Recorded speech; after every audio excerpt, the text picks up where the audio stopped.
Oh, there it is. That ended real quick. It was a countdown. I shouldn't have been surprised by that, should I? Bo, how's it going? All good, thank you, sir. And how are you? You're a little bit under the weather, actually, aren't you? Let's be honest, a little bit. Yeah, no, I am actually. Yeah, I'm not. I'm not feeling great. I'm not feeling great. Sod's law, isn't it? So, I had company at the weekend and just get fucking sick. Just get sick. Yeah. Brilliant. Cheers. Brilliant. Thanks very much.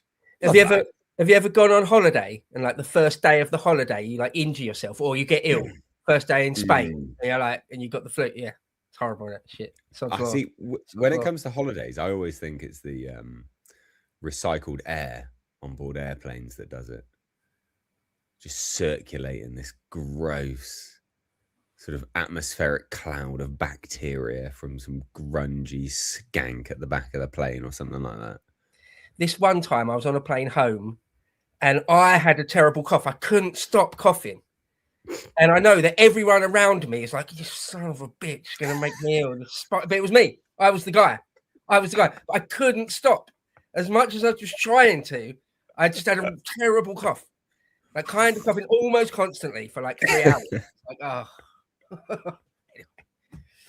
Oh, brilliant. This is a celebration, Nate. This is a celebration stream, right? We're here to have a good time. Party time. Yes. So, yeah. So, guys, we've hit 25,000 subscribers. That's what the purpose of this stream is. And the purpose of the stream is just to say thank you so much. Like, we need to say this is thank you. Genuinely, thank you so much. It's brilliant. It's absolutely brilliant. Yeah. I say it on the morning show a lot, but it's true for any channel, any creator. It's so true, and it sounds like a bullshit, hollow cliche because you probably hear it so much. But without you guys, it's nothing, right? It really is you guys. Because otherwise, it's just us. We may as well sit down a pub on our own having a chat. You know, that was the sort of inception point behind doing it. To be fair, is like recording the things that would you just normally chit chat about. But yeah, the fact that people actually want to watch it is brilliant, bloody brilliant in a good way. And it's remarkable. Some of our numbers are pretty good for the size of the channel, even because we've both been doing this for a few years now, one way or another, haven't we? And for a channel that's the size that we are, 25,000. I mean, something like if you get 10% of the views of your subs, that's not too bad. That's not too shabby. If you get average, really, if you get the same number of views as you've got subs, that's brilliant. If you get more than that, I mean, amazing. And we do sometimes get more than that. So this channel punches a little above its weight already. And again, it's down to you guys. So thank you again. Thank you. It's get my waggly finger of doom out here. So yeah, this stream is just to sort of hang out with you guys. Normally, we've done, how many streams have we done now? I think we've done 4 or 5. 4, I think 4 or 5. I think this is our 5th. So the 4 other streams we've done have all been like with a purpose. So this is our 5th stream. Every single stream we've done thus far has like had a purpose. And so this stream realistically is just a bit of a hangout, really, just to say thank you. When we did our first milestone, I think it was the 10,000, wasn't it? Or 5,000, 10,000, I think. We did a video, which is like a sat down pre-recorded video. We did that as a sort of a thank you piece. But we thought we would do, because 25,000 that's big. That's big. So we thought we would do a bit of a hangout stream, chit chat with you guys. So that's the purpose of this, really. That's just to explain it, what we're doing here. However, those people that do want us to stream a little bit more often, we've kind of settled on Sunday evening. So that's probably what we're going to do from now on. But we'll come to the Sunday live stream with a topic to discuss. So it won't be quite as like a hangout. I mean, it'll still be hangouty a little bit as well, but towards the end. But yeah, so for those that wanted to know, with respect to live streaming, it's probably going to be Sunday, I think. But yeah, it's been mad. The rise of the channel has been crazy. Seeing our videos get clipped and like put in other people's videos. Did you see Dan Dunn clipped us as well the other day? Did he? I didn't see that. Did he? Yeah, he clipped our and actually I'm quoted in his video. It's for the Matt Goodwin one, sniveling piece of shit. Yeah, I saw. I saw someone on Twitter. That Wolf dude, he clipped a bit of me going off on one, which is funny because I just. He said something where we said we wanted this to be like just two based working class normal dudes down the pub, sort of as uncensored as that, really, and that would be the tone and the tenor of it. And he said, "Yeah, this is like a pub rant, just a real dude." And I was like, "Yeah, because none of it's scripted. We don't script anything, do we? No, it is honestly you or I will get a couple of links together, and that's it." And like the 8 minutes, the 15 minutes, whatever the video is, it's just us riffing. There's literally no script. So yeah, it's just sort of real, if you like. It's authentic, off the cuff stuff. Yeah, super off the cuff. I mean, we, as you said, like the sort of down the pub as we try and do it as close to the line as we possibly can. We skirt a little bit over the edge every now and then, to be fair. But we're trying to. We're not trying to get yeeted. We're trying to keep the channel alive. But it can't be completely uncensored because there's YouTube T's and C's. You can't actually, if you're out there and you think about making content, you can't actually say anything. You can't. Yeah, there is a limit. You will get yeeted real quick, and if you go too far, a copper will come knocking at your door. So there's a limit still, but we try and go right up to the limit where possible. Yeah. But yeah, it's crazy. I mean, some of the we were just saying before, the click-through rate's crazy. Like I think we've I'm happy with the aesthetic, although we're gonna get some different images because I've been recycling the same images for a while of us. But we're gonna get some. I like the aesthetic for the thumbnails now. Yeah. Because like like an Acad Daily video, for instance, you when that pops up, you're like, oh, it's a Sargon video. Like it's synonymous. You know exactly who it is. It's him. Cool, excellent. I'll check that out. And I think we sort of found a sweet spot where it's unique and it's just us. I mean, it's literally just us, to be fair. So, like, I like the aesthetic on the thumbnails. Yeah, getting some sort of branding going on is very, very difficult. It's actually difficult when people, at a glance, because there's one thing, people that are already your audience and already subbed and already got the bell on and they're already on board with your channel and your project and you as a personality. But of course, the real thing is getting more, isn't it? The whole thing is an exercise in some sort of grand worldwide popularity contest with every other content creator in the whole world. That's almost what it is, really, isn't it? So literally, it's quite literally that, isn't it? So to have a thumbnail brand that it's not even the right word, but so that people at a glance know what it is, easier said than done, right? Again, if you're out there and you've ever tried it, it's easier said than done. But hopefully we're getting there. The biggest hump to get over, isn't it? Because you've been doing this longer than I have, even, haven't you, Nate? Is getting over the first few thousand, getting from 0 to 5,000, getting from 0 to 10,000. That's the hardest thing by far. Yeah, by far. Like a lot of things, once it becomes a self-perpetuating Rolling Stone type thing, then okay. But so many channels, it really is more difficult than a lot of people think. A lot of people say, "Oh, I'm going to start a channel soon. Oh, I'm thinking of starting a channel. I'll start a channel." I mean, good luck. You've got to work very, very hard. To be quite honest, you've got to put in a lot of time and effort, and you've got to have a little something. You've got to. You can't be boring. If you're boring, doesn't matter how hard you work, right? Yeah. No, very, very true. I think, I mean, I've said it many, many times. You're right. You have to have something as well, but like, you have to enjoy what you're doing primarily. Yeah. Oh God, yeah. Yeah, like we're just having chit chats and we're having a good time, just chit chatting to one another. And Yeah. so like when we weren't getting many views or subscribers, it's like, well, yeah, I mean, yeah, we'd love more, but we're still just doing what we're enjoying anyway, so it's okay. Like that's fine. Because if you go into it, like, I mean, younger people today, it sounds like really cliche and a bit sort of condescending, but it's not. YouTube was never a job when I was growing up, but younger people now view YouTube as a job. So they view it as something that they want to do, whereas it was never something which I personally wanted to do.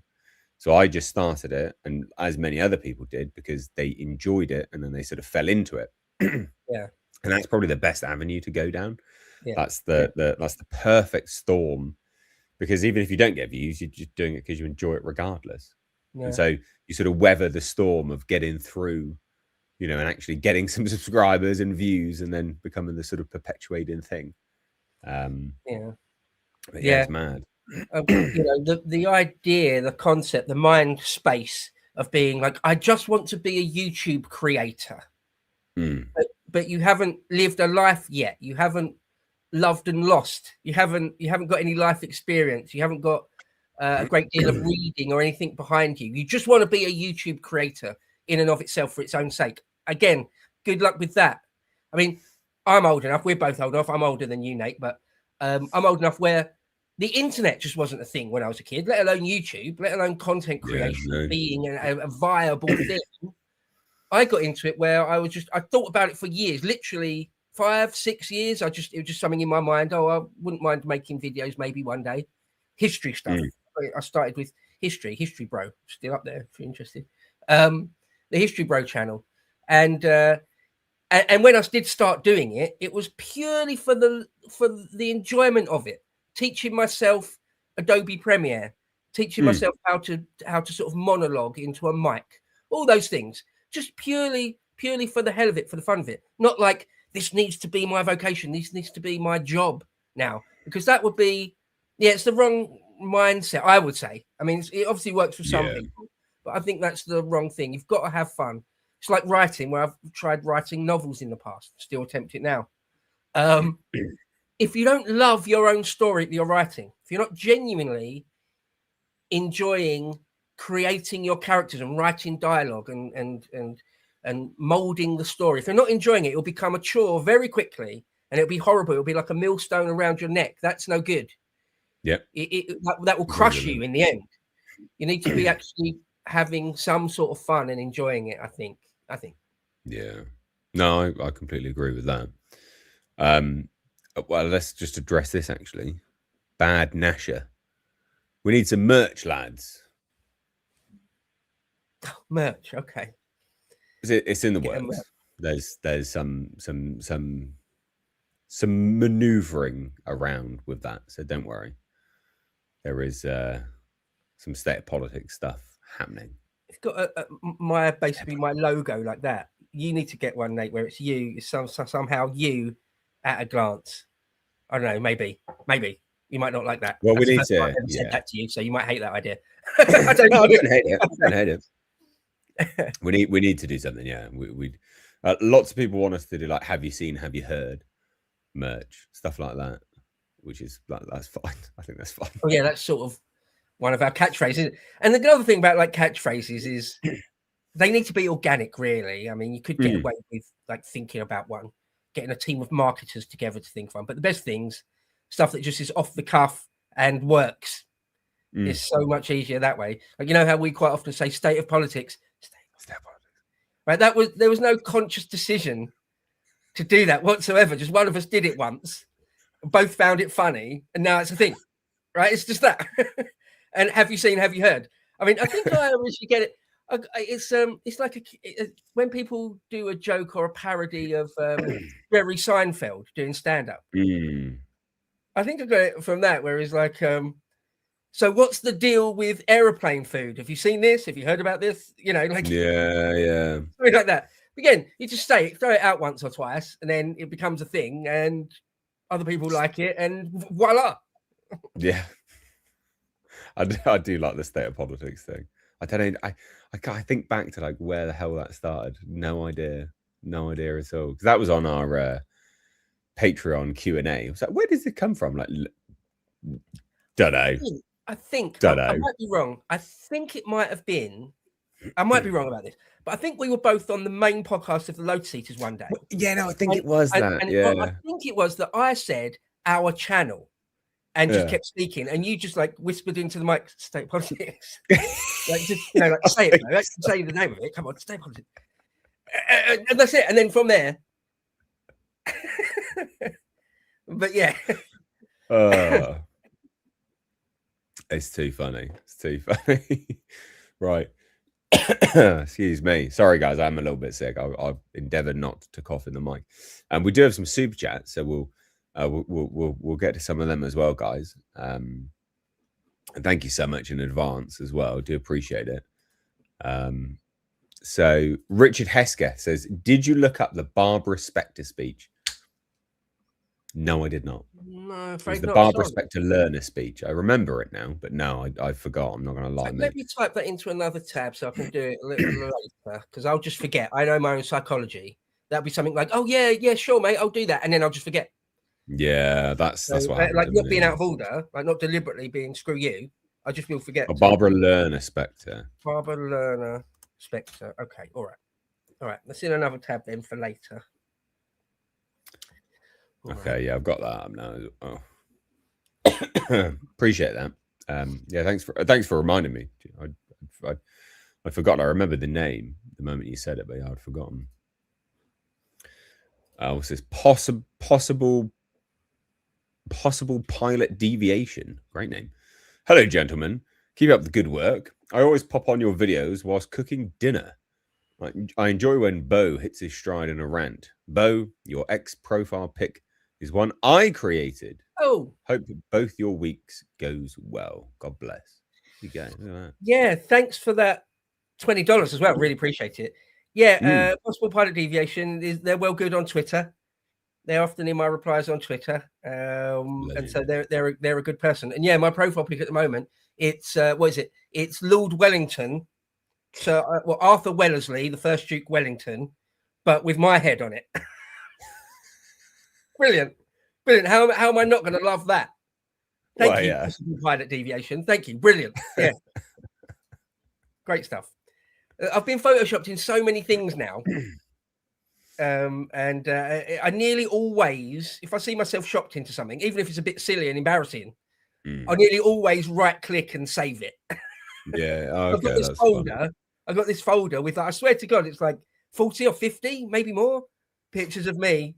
Like some are really rough photoshops, deliberately comically rough. Some are really good, like really good quality. Like that one he made of me on Arthur Wellesley. It's really good.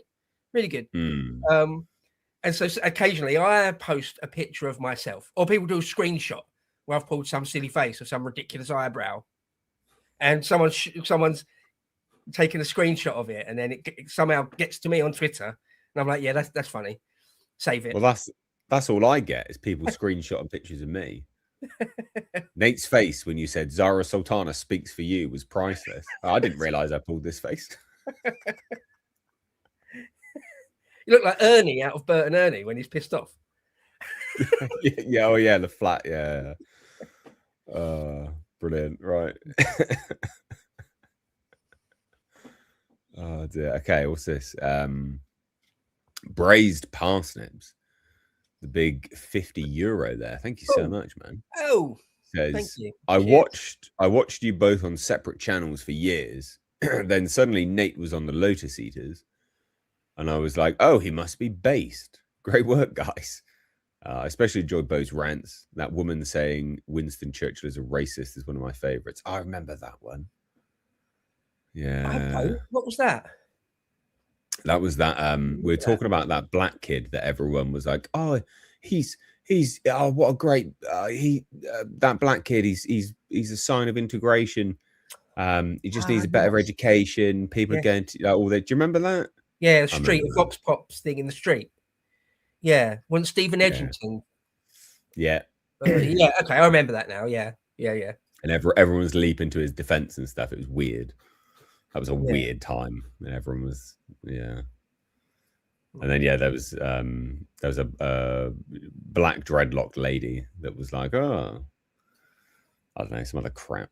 Yeah, so someone that knows just enough history, i.e., none really, knows just enough names from history to start throwing around accusations of injustice and oppression and racism. Doesn't actually know anything about the life of the person and their career and the historical milieu in which they existed. Nothing at all. Just know that you can now say Churchill was racist. Yeah, pathetic. Yeah. Gross. But thanks for that money. That's a decent chunk of dough, isn't it? Thank you very much. No. Very generous. Massively appreciate that. Shall we live react to something? Go on then. Sure. Just because it's here. This might end up just being a segment. Not this. We might do a segment. Oh, can we do another segment on this? Yeah, we could probably do this a segment on this as well. Okay. But I tweeted this out. Rory Stewart, the Conservative, has said another thing. Okay. Have you seen this? Have you heard about this? I haven't. I don't follow Rory Stewart. I try to have as little to do with him as possible. Mate. What's he said this time? Anti-Muslim sentiment sweeping across the UK and Europe is basically racism. Well, Islam isn't a race, is it? Because you could be from Morocco to the Philippines and be a Muslim. So it's not a race. Okay. Yeah. I think we've got to be very clear that this is basically racism. I mean, essentially, the AfD in Germany, or the far right in Britain, or all those people on social media who are talking about Judeo-Christian values and saying, I've got nothing against people of color, I just don't like Islam, are basically racist. I mean, essentially what they're trying to do is drive hundreds of thousands, millions of people out of their country. I mean, the AfD, some of their leadership are very clear about it. They talk about remigration. You're a Muslim, you're going to be shoved out of Germany. Oh, no. And it's the most amazing nonsense. This idea that somehow Islam itself is a kind of inherently bad religion and other religions are sort of inherently good is completely demented. I mean, the whole world history is littered with Christians doing horrible things, Buddhists doing. I mean, you really want to see madness. I mean, even Buddhism has a kind of radical fringe. Hindu nationalists doing bad things, right? Oh, well. Religious Zionists in Israel doing horrible things. All of them, if you're an extremist, appealing to some weird scriptural justification. But the point is that the extremism precedes the scriptural justification. It's not driven by the scriptural justification. Right? This same Islam, and I've spent a lot of my life living in Muslim countries. I grew up partly in Malaysia. I lived in Afghanistan. I lived in Iraq. I lived in Pakistan. My lived experience is of extremely generous, dignified, thoughtful, empathetic societies, which don't begin to resemble the kind of ideas that white non-Muslims develop. What a cunt. What a mental bastard. What a mental bastard. I lived experience. Yeah. That whole, everything he said there, that whole paradigm of thought and thinking needs to be stepped over and swept aside. Doesn't it? It's wrong. He is wrong. Nearly everything he said there was wrong. The particular bit I would take umbrage with is that it's the extremism that comes first and then the like doctrinal scripture of it. No, largely not. No, largely not, particularly for Islam. That fucking mental justification that don't worry about Islamic violence and terrorism. Don't worry about that because there's also Buddhists also do terror. Buddhists sometimes blow up a train in Burma or something. So yeah, you might get Sikh separatists in Kashmir that also do massacres. So don't worry about it. Like you'd be a bigot. You'd be mad. It'd be nonsense if you was to worry about it. Christians sometimes murder people because of their faith. So you can't have a country anymore. So accept endless terrorism and demographic replacement in your own ancestral homeland because other faiths, people of other faiths, also do violent things. Fuck that. Fuck that. That's mental. That's mental. No, I'm not going to do that. No. No. What a weirdo. Well, I like the fact he even says, you know, they're like, I've got nothing against people of color. I just don't like Islam. Yeah, okay, that's fine. Yeah, sorry, do we have to like every single ideology out there, Rory? Do we? Do we have to accept absolutely every ideology out there the world over? Shut up, you silly tart. What are you doing? I reserve the right to make my own judgment over which creeds I will like and dislike. Thank you very much. Don't give a shit that you spent time in Malaysia or Afghanistan for the intelligence services. I don't give a shit about that. No, I'll make up my own mind of what I will or will not like. Thank you very much. And then, and I tell you what I do like about this, is he delineates, right? They're trying to drive hundreds of thousands and millions of people out of their country. Yeah, that's right. Yeah. So you've made the distinction. You understand that it's our country, it's not theirs. Yeah, we're trying to get them out of our country. Yeah. Right. Yeah. They don't belong here. Yeah. Well done. Good. Good. Yeah, and they're talking about remigration. Yeah, we are. Yeah, we're talking about remigration. Yeah, because we want our countries back. We don't want it flooded by people that mean to rape and murder us and breed us out of extinction and turn us into hated and marginalized minorities in our own ancestral homeland. Yes, Rory. Yeah, that's what we're doing. Start dealing with it, bro. Yeah, buckle up, bitch. Yeah, we're gonna fucking take our countries back, you mental cunt. Fucking hell. It's mad, isn't it? It's mad to me. Yeah, it's insane, isn't it? It's like, remigration is a nonsense. What? Sorry, they migrated here. Was it a nonsense that they came here? No, it wasn't. Was it? You were fine with that. But they can't possibly go home. Oh right, yeah. To their literal home. Like, what are you doing? Oh, it's a nonsense. It's a nonsense. Shut up, Rory. Shut up. Shut up. You look like fucking Ellen Page. Yeah. You fucking dipshit. Go finish your transition, you cunt. It looks like Gollum's been very, very ill. Yeah. Not just Gollum, but Gollum with a wasting disease. Malnourished Gollum. Yeah. Gollum recovering from a month of influenza. Gollum with AIDS. Yeah. Gollum's gone full blown. But his precious is the Muslims. My precious. Thing is, these people came here against our will. It was forced upon us from an elite above us that were evil. So they came here against our will. Well, they can go back against their will then.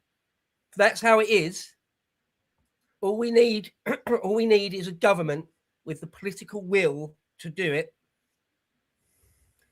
Revoke citizenships of people that were given out like candy during the Boris wave or whatever. Yeah. Revoke their citizenships. Yeah. Take their passports off them. Yeah. Because it was an insane injustice to us to give them one in the first place. So we'll take that off of them. And their dependents can go back to, heaven forbid we break up families. Don't want to break up any families. Oh, they can go as well. So millions must go. Millions must go. It's that, or it's a sectarian nightmare. Look what happened to the white populations in Rhodesia or South Africa. You want that to play out in Britain? Is that what you want, Rory? Is that what you want?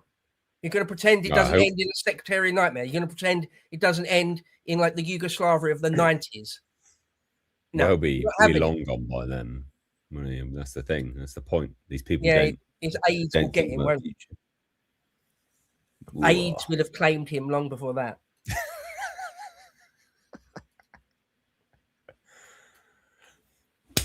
There you go. That's live, ladies and gents. You've just seen a segment created live. I will actually cut that out and put that put that out in a few days. Yeah. Time.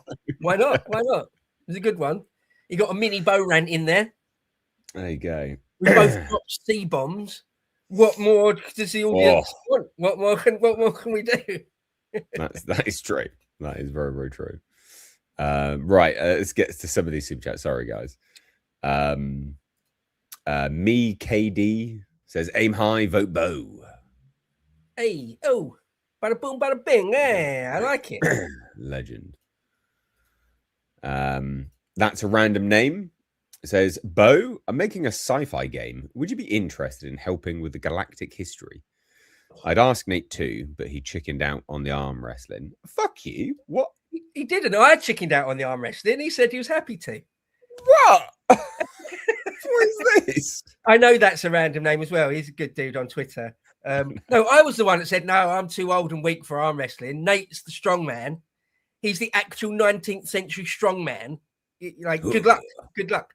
A sci-fi game. Oh, doing a backstory for like a whole galaxy, like a whole universe backstory. That's too much. To make it any good, to make it not that's a no then.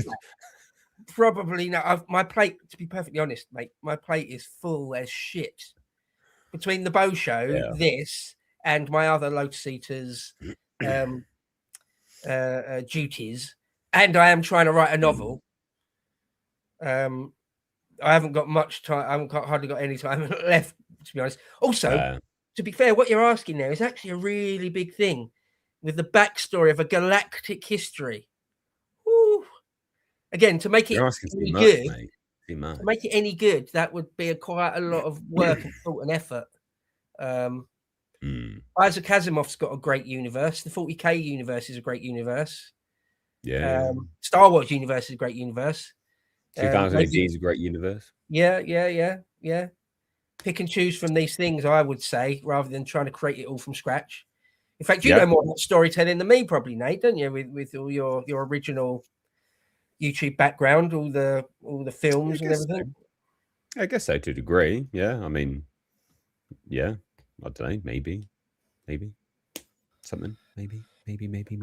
I don't have the time to do that either, though. To be fair, so. Right. What's this? I was told there would be beer. Can I get a pint? At the Lotus Eaters live event, you can get a beer. There you go. Go sign up to that. There's like 3 or 4 bars in there. For anyone who doesn't know, was it the 11th of April? I think it's the 11th of April. Is that even... Sorry, I'm just quickly looking at my calendar. Is that like a Friday? I should know this. Oh, it's a Saturday. Okay. It's a Saturday. So 2 Saturdays from now, I think there's still tickets. I don't think there's many left, but I don't think it's 100% sold out. If you can get down to Swindon for Saturday the 11th, do it. There's like 3 hours worth of live show with all the Lotus Eaters peeps. So, I'm gonna be there. We'll meet us. Yeah, and I'm sure there'll be a fair few people, like friends of the show and the audience there as well. All sorts of people. Yeah, I'm gonna be there at the bar, getting very drunk. I believe I have nothing to do with this, but I believe there's an option where you can pay. I think it's quite a lot of money, but you can get there's like a VIP ticket. Yeah, apparently, that's like what they've been saying. Upstairs. There's like a bar. There's an upstairs, and there's a bar up there as well. And after the show, everyone that's in it will be there drinking. And if you pay this extra money for this extra super duper ticket, you go there and can literally just chat and genuinely have a beer with everyone. So, but I have nothing to do with working that out or how that wasn't my idea or anything. So, Lotus Eaters is entirely Carl Benjamin, basically. Well, no, there's a few people in the back office that, but yeah, on the conceptual level, Carl makes pretty much all the big decisions. But yeah, there's a great guy, Michael, who's actually the main organizer of it. Like anyway, check it out. Considering going if you fancy that sort of thing. If you're anywhere near the southwest, anyway, it's a Saturday evening, isn't it? Yeah, just bring your stab vest because it's Swindon, So we could have 6 fellas on the door, going in mob-handed, 12-handed, 6 fellas, big fellas on the door. So if you're a lefty, you want to turn up and cause trouble. probably not going to work out well for you, I've got to say. 414 Barber says, F yeah, congratulations on 25k subs. Thank you so much, man. Yeah, appreciate thanks, that, buddy. dude. He watches the show every morning. He's in with a Rumble rant for T and Barber. Great dude. Cheers, buddy. Legend. Appreciate it, mate. Dixon says, looking forward to shaking both your hands at the live meetup next weekend. Ordered my VIP ticket a couple of days ago. Oh, there you go. Oh, boom. Boom. Yeah, nearly 20 minutes ago. Yeah. Well, no, 10 minutes ago. No, what? Yeah, nearly 20 minutes ago. Yeah, that'd be cool, man. Yeah. Yeah, I'm not on the show. I'm literally just attending like everyone else. So you'll see me near just any bar, to be fair. I'll just be around drinking, getting very drunk, I would imagine. But yeah, that'd be cool. That'd be cool. Don't say I'm just to throw it out there. Like, I'll be a few drinks in, so please don't say your YouTube name because I'm not going to remember. Like, I'm just a few drinks in. I'm not going to remember YouTube names. Please don't say it's me. I'm blah blah blah, and I'm unlikely to remember that. So I don't want to appear rude. So I'd rather just say now. So you've been warned. So there you go. No, that's not rude, is it? That's fair.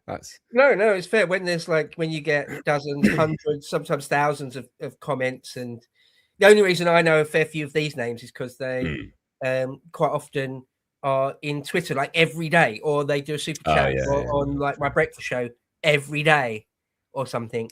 Because the fair few times I'll say, someone said this to me on Twitter, and sorry, I can't remember who you were. Like, yeah, unfortunately, I don't want to sound like a humble brag. It is sort of a humble brag, but you sort of can't remember when you just can't when there's hundreds. Yeah. Even thousands. I mean, I got to the point on Twitter. I don't know if it's the same for you, Nate, but got to the point on Twitter. I used to be able to very quickly, just a few minutes, scroll through and see pretty much every single comment, every single like that I got, every single retweet. It's just not. Work. It doesn't do that now. What? It doesn't do that now. Like, you've got to, on the notifications, if you get too many, you've got to constantly load more and more and more. Yeah, you have to say see more. Yeah. You just can't. Yeah. It's ridiculous.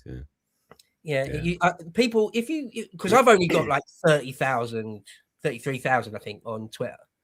And already it's not really practical to see every comment and like every single one that is kind and nice and look at every single retweet or quote tweet. It's not really practical unless you did spend all day on it.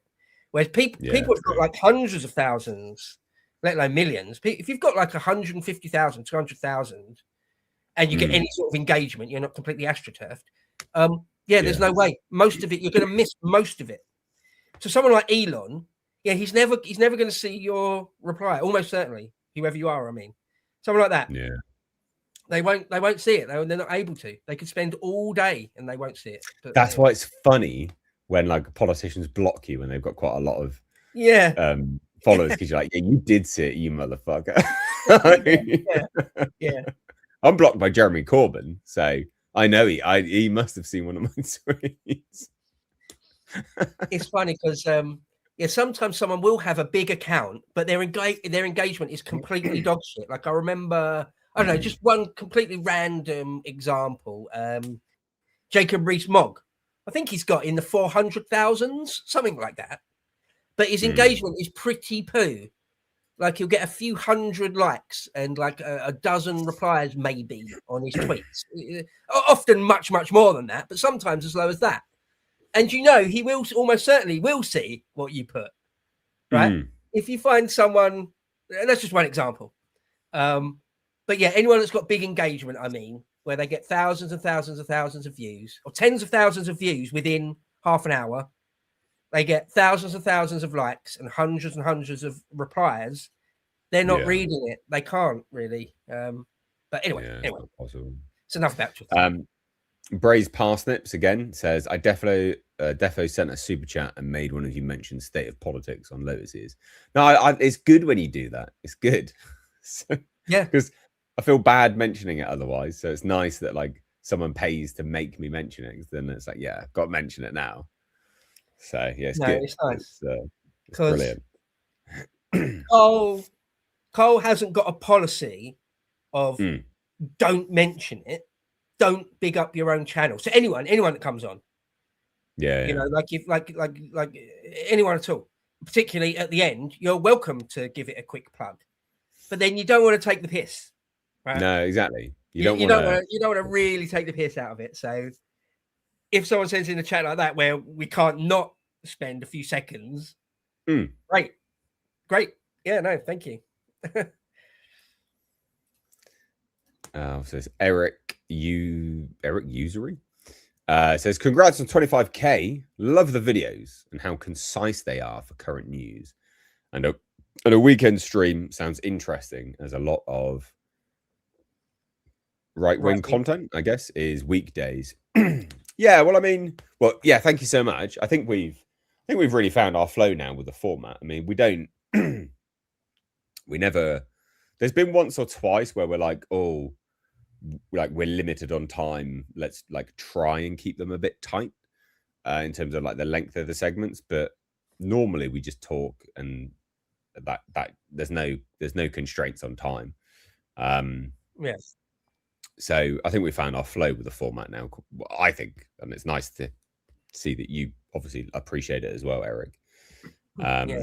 So thank you for that. And yeah, I guess a lot of it is just during the week, isn't it? Yeah, because you got your Bow show, all the Dan Wootton stuff, Mike Graham, although he's not really right wing, I guess. Jeremy Carr, not really right wing, but sort of LARPs as it.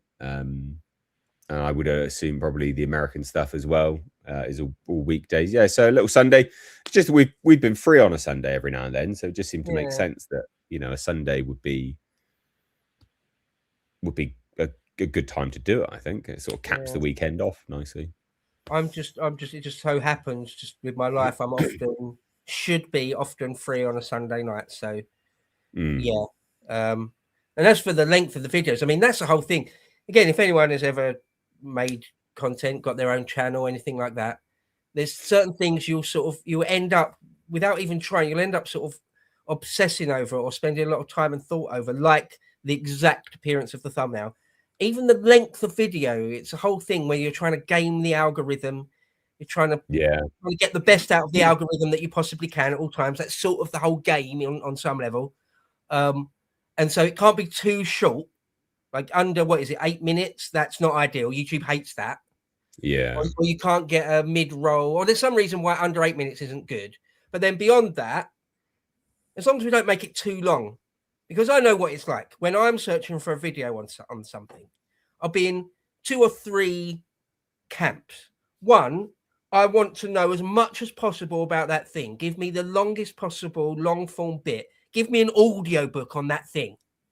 I want to learn loads about, I don't know, whatever, the Siege of Leningrad. Give me an audio book that's 20 hours long. Or the other one, most of the time, is give me the quickest thing I can. I want a 2-minute video on that. Just the overview. Now, boom. Yeah. Got it. Right? So can't make them too long. But beyond that, we just have a chat, don't we, Nate? We just have a chat and it plays out however long it plays out. We're both conscious. Don't make it 40 minutes. Like, and that's it. That's about it, really, isn't it? Don't make it a half hour. That's a bit long because we want to click on it and get done with the thing. So yeah, they naturally sort of come to an end as well. And that's where like there's now been a new thing, behind the scenes stuff. Patreons will know this. They can attest to this because they see. So for those that don't know, we've got a Patreon. It's the link is actually pinned, by the way. So check it out if you want. We don't have to, but patrons get the entire recording unedited. So they get all the in-between chit-chats and just little bits and pieces, really. Sometimes it's quite a lot. Sometimes it isn't. So completely honest, transparent. Sometimes patrons don't. In the unedited stuff, there just actually really isn't that much because maybe we're tight for time or whatever. But now there's been this thing recently where we're like at the end of segments because it naturally comes to a close and it's like spike the audio file. So I know because I do the editing. So I'm like where it's going to edit out the next segment. Yeah. No, it really is almost entirely It really genuinely is just almost entirely off the cuff, organic, very, very minimal prep. And so very often, this is one criticism we have, didn't we? Wasn't it, Nate? That a couple of people, or one person at least, has said, like, why do you pretend that it's news to you? Why are you pretending you don't know? Why are you pretending you don't know what the other person's just about to say? Well, the honest to God truth is that will always be real. I've never once known about something. Nate said, have you heard about this? And you've seen about this? And I have known about it, but gone, no, like done pretend wide-eyed. No, you tell me about it. I don't know. I've never ever done that. Because the other thing is, where we record every couple of days, sometimes it's a few days in a row. It's rarely ever more than 3 days without recording. I don't think we've ever done 3 days plus without recording, to be honest. Right. So it's nearly always stuff that's right in the news, or has been in the news for a day at most, 36 hours maybe at most, sort of a thing. And apart from the odd one. And so I don't know about you, Nate, but I actually don't live on the internet. I spend a lot of my time at work and in the evenings reading and not being on the internet, not being on Twitter. I'm not on Twitter 18 hours a day, right? Not close. Yeah. So very often I'll turn up here to do a recording session with you, and you won't tell me what you're about to talk about. And you say it, have you seen this? Have you heard about this? And I literally haven't been on Twitter or the internet for like 12 hours, 8 hours, sometimes 24 hours if it's a weekend. And I genuinely haven't heard about it. Yeah. Some people thought that was fake, but it's not. I mean, no, it's everything you see is completely genuine. Like the anger, the sadness. Like we're both quite sad in the Spanish euthanasia video, for instance, not to lower the mood too much, but that really the stuff really does get to us sometimes. And again, there's more stuff that the patrons will see, like they'll see us talking after the fact or before it and things like that. We'll talk about these things. Sometimes like the really heavy subject matter, we sort of have a little bit of a moment to cool down because it's a bit much sometimes, but everything's authentic, is genuine. Because even the links that you send me, although I have to load them up, I don't look at them all. Like I just click them and load them up, and there's just tab, so I don't actually see them.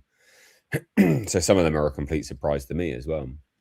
And I think that's great. I hope that the audience like that, or it's even like a unique selling point or whatever to our channel, is that sort of genuine emotion. If I get, again, I know you, Nate, but speaking for myself, if I'm getting annoyed, it's real, right? It's genuine. If I'm like glum and sad and gutted and despondent about something, it will be real. If I'm laughing about something, it's a real laugh. All that. So, I think that's why people seem to be liking this channel. I think so. I hope it's not phony, because that's what I always hate about other people, scripted phoniness. I don't know. Was that inauthenticity, isn't it? It's that thing where you're like, are you LARPing? Like, is this performative? What is it? So yeah. Got another what's this? Easy K, £10. Thank you so much. Says, ladies and gentlemen, Rory Stewart, the Conservative. Well, I was corrected on Twitter because I retweeted that and said, ladies and gents, the Conservative, Rory Stewart. And they were like, well, no, to be fair, he does want to conserve the shit lib consensus. I'm like, well, all right, fair. Yeah. Conserve the uni-party decline, insane decline. Yeah, he does want to conserve that. That's right. Yeah. Fair point. What's this? Chaos is fun. Says, being the antagonist twat I am, brilliant. I'm hoping to catch the campaigning Green councillors on video endorsing Bakabazi to show how either moronic they are or complicit to savagery and leak it. That'd be good. If you can get that, that'd be brilliant. Can I say? That'd be great. I don't know what Bakabazi is. What's that? Who's that? I've got no idea. I've never heard that. That's that Afghani and Pakistani boy sex thing. Oh, that. Right. All right. Okay. Stuff that our soldiers had to witness and the American soldiers had to witness. Right. Okay. All right. If you get that, Chaos is fun. If you get that, if you manage to get that on video, send it to us so we can have like an exclusive on it. That'd be amazing. Yeah. Do what you want with it, of course, but we would appreciate that. That'd be brilliant. Or like Moffin Alley chatting up a little boy. But he's just a British boy. He's just for was it Stoke? No, Sheffield. He's just a Sheffield man. Moffin Alley, Sheffield man. Yeah, right. Yeah, right. Yeah. Braised parsnips, man, you've sent in loads. Thank you so much, buddy. You've sent in a lot, actually. Super chats this evening. Thank you. And it says, look at the physiognomy of Rory. He is grim, plain and simple. Yeah, man. Yeah, definitely. Yeah. I think the Gollum, but with AIDS, is a good description. Late stage AIDS, like days away from death AIDS. Yeah, I like that. I think that's good.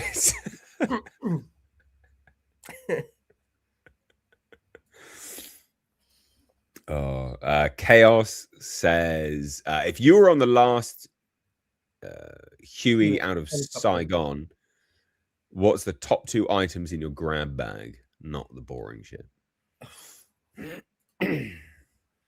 The last helicopter out of Saigon, fucking hell. Whew. Or a grab bag. I don't know. God, I don't know. It's a bit like desert island discs. You're going to a desert island. What 2 luxury items do you take? I don't know if he's talking about like weapons or just luxury items that you love. I don't know. Like, well, it says not the boring shit, so I presume it's like items that you love. It's like home comfort type things, I guess. I'm guessing. It's an interesting question. I mean, if I'm going on a long helicopter ride, I'd want a book. Actually, that is boring. I'll take my unabridged Edward Gibbon. It's like that thick. History of Rome, Decline and Fall of the Roman Empire. Sorry, that's boring. I don't know. Can I take like a Game Boy? That's old, isn't it? That's an old. I was thinking this the other day. I saw a video pop up on YouTube. There was a guy restoring a Game Boy Advance. I was like, did they used to look like that? I don't remember them looking like that. Look way different compared to what I remember. But I love the fucking Game Boy. They were so cool, man. Do you remember? You old enough to remember a Game Gear? A Sega Game Gear. What about a Lynx? Do you remember the Lynx? Oh, is the Lynx? Well, Lynx is the super old one where it's basically, or was that even older? Where it's basically just like tennis. Well, it's like a Game Gear, but even bigger and clunkier and older. Oh no, I'm thinking way older than that. I'm thinking like Atari, like proper old. Oh no, it's still a handheld thing. The Lynx. Oh no. I'm thinking like just the stick thing, just the moving little. Oh, like an Atari ST. Yeah, it was like a virtual version of like air hockey, you know. Oh, like Pong, where it's like yeah. Love that shit. Yeah. That's brilliant. And the joystick's literally a stick. It's not ergonomic in any way. It's just a stick. Oh no, it's awful. And one red button that's designed for right-handed people only. And if you're left-handed, you have to reach round it, like because I'm left-handed. Yeah. Anyway, enough of computer gaming from yesteryear. So yeah, I don't know what I would take, to be honest. A nice BLT. Love a BLT. What about an MLT, a mutton lettuce tomato sandwich when the tomatoes are ripe? And the what? An MLT, a mutton lettuce tomato sandwich when the tomatoes are really ripe and the mutton is nice and lean. Never heard of an MLT. That's new to me. I'm quoting Billy Crystal from Princess Bride. Oh. Have you ever seen Princess Bride? Yeah, I don't remember that in the Princess Bride. That was in the Princess. He's Miracle Max when the guy dies and have to bring him back to life.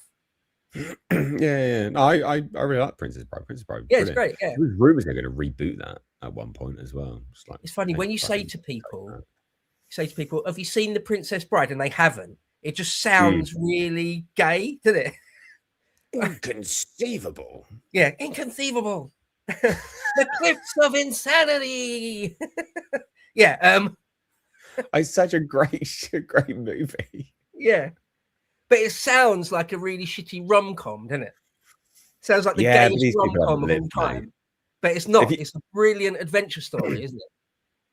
Yeah, but no, it is. It's fantastic. It's brilliant. Yeah. Well, sorry, Chaos. We've not satisfied your question very well there. I don't know. Honestly, the real answer, my first one would be a long book.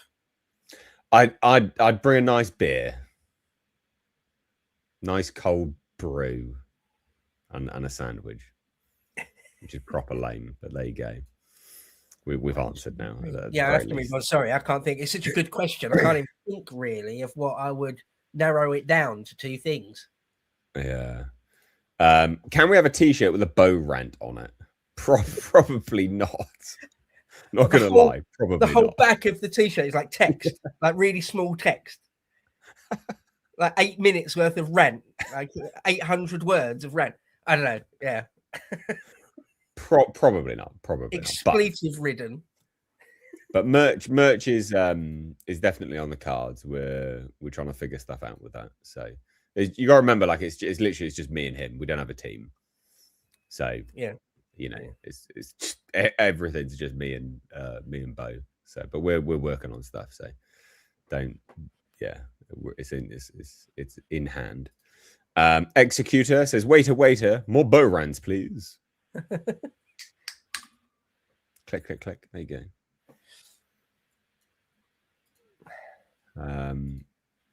Oh, that's a random name. It's all right. I'll do it myself.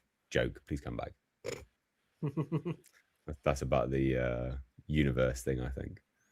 The galaxy history. Yeah. Sorry, mate. Sorry. I've got to try and work. I've got to try and finish my novel. I've been doing it for fucking years. I don't think he's offended. It's all right. No, good. White Rose Republic says, "Can I get a halal hot dog at the live event?" I don't know, but I don't think they do any food. Good. I don't know, but I don't think they do. But anyway, you're probably just joking anyway. A halal hot dog. Yeah, I think that was the joke. It's obviously just a joke, isn't it? Halal. Do you ever go to buy some meat in the shop and then just at the last second go, I'll just check if it's kosher or halal? And you go, it only bloody is. Put it back. Yeah. Not cool. Not cool at all. Deeply disappointing stuff like that. Fucking hate it. I've started to see that creep into like just normal things as well, like crisp packets and stuff, like halal. Yeah. And I'm like, I instantly don't want to buy this now. Yeah. You just buy a chicken and mushroom pie. Halal. Oh. Yeah. Nah, not great. It fucking annoys the piss out of me. DP Audits says, see you on the 11th. He's got quite a big channel, actually, I think, if I remember rightly. I don't know. Yeah. Like he's one of these. We're talking about you, DP, but I sound rude when like he. Obviously, I'm speaking to Bo about you.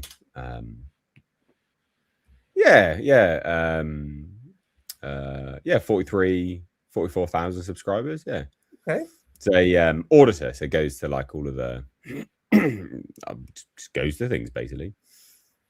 DP Audits. Hmm. Oh yeah, okay, yeah. I have seen this channel once or twice. Yeah. Okay, yeah. Cool.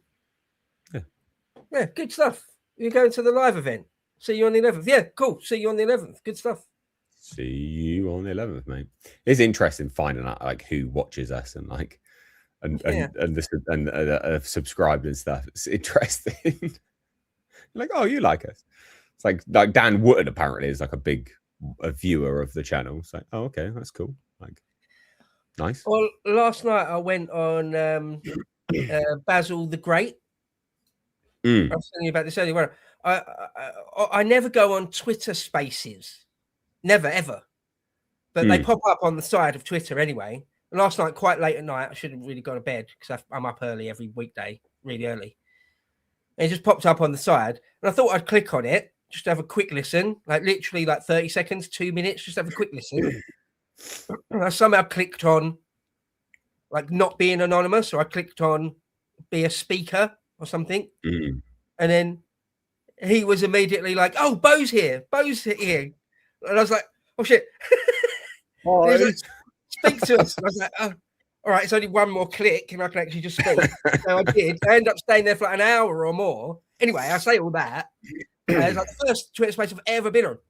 And but in that, loads of people were really nice, really kind. They said they like the breakfast show, they like this channel.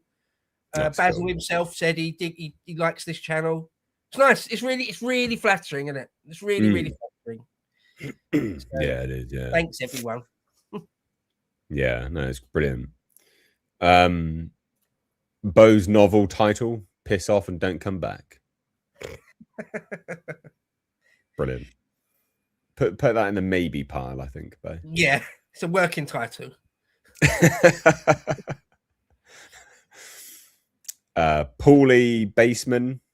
Hey, Paulie. Bassman says, "Oh, I found the super chat. Gen Xer does boomer. Best wishes, guys. Thank you so much, man. Appreciate that, buddy. Thank you. I hope you're well as well. But yeah, that's kind. I mean, anyone sending in a super chat, that's fantastic. Thank you, guys. What's this? Big Paulie. Asa Lee says, "Evening, lads. We are all just trying to find our way through this madness. Thank you for keeping it real. See you in swanky Swindon. A beer is..." Whoa. Don't go into it thinking it's swanky. All right. Swindon's all right, but don't get your expectations that high. One thing I will say though, right? Swindon is actually all right, to be fair. I was going to say, yeah. Swindon's a bit of a shithole. It's not that bad, right? It's not there are actually nice parts of Swindon. Like I'm doing it because it's a joke, isn't it? It's a bit of a meme that Swindon is bad. There's a few bits of Swindon. I know this isn't really what this person's super chat is. And by the way, look forward to seeing you on the 11th, sir. Yeah, no. There's a few bits of Swindon which are really run down, and there's no other way to describe them than a slum. A fucking third world slum, pretty close to a shanty town. A disgrace, an embarrassment. A few hundred yards away, mile or two away, lovely bit of suburbia. Lovely. Yeah. Right? But that's what it's like in a lot of towns, isn't it?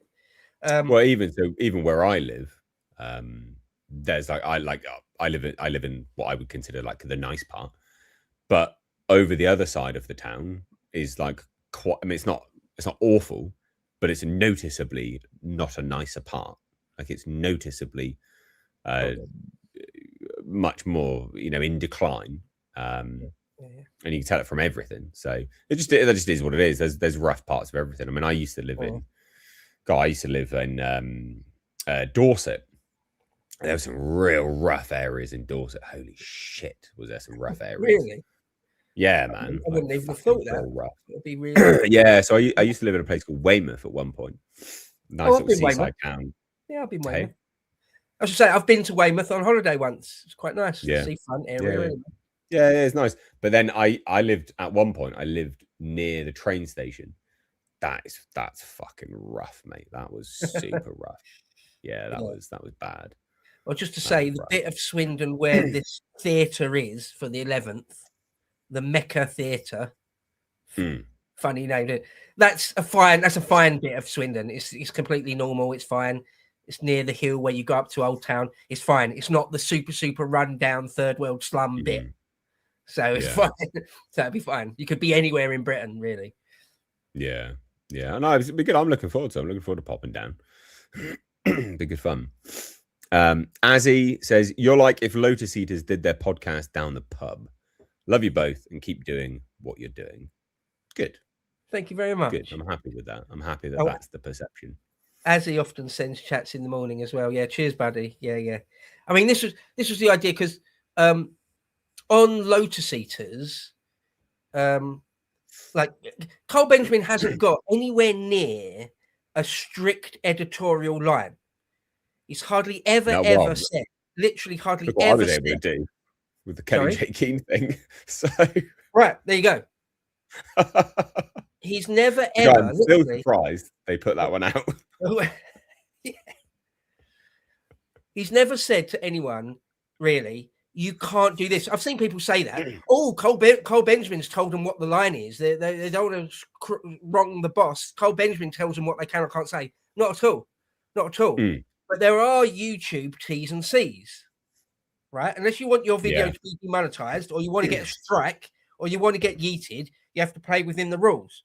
Beyond that, so don't be insane, right? Just don't be insane, and you'll be fine. Beyond that, Cole does like swearing to be kept to a minimum. I mean, even he, once in a blue moon, will drop an F-bomb. So it's not 100% rule. It's not like you're in trouble. Faraz often drops an F-bomb. Yeah, I've noticed that. Yeah. Cole, after a podcast, Cole will never say, stop doing that, Faraz.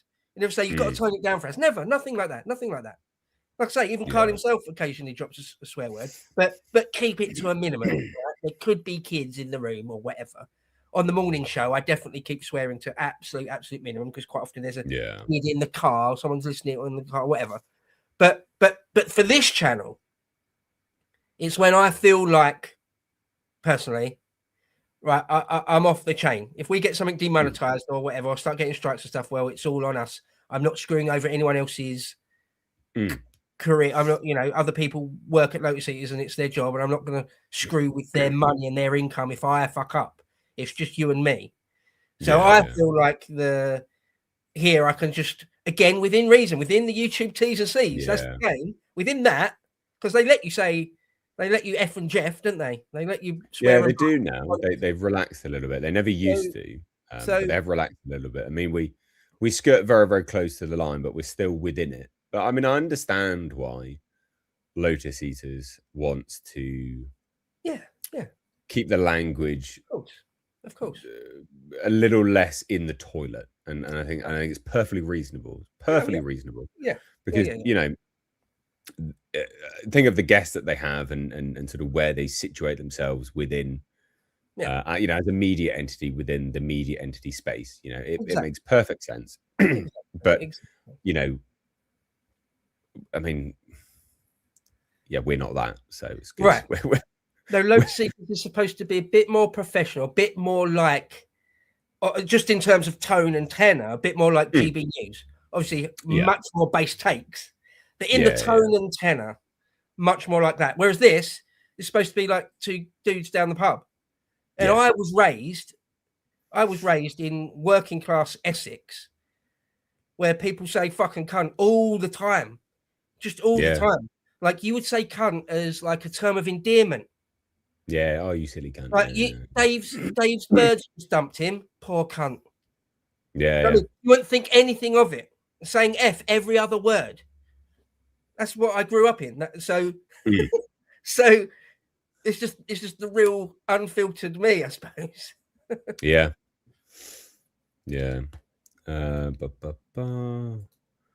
What's this? Aim high, vote low. Nate and Bo to ease the woe. Boom. Boom.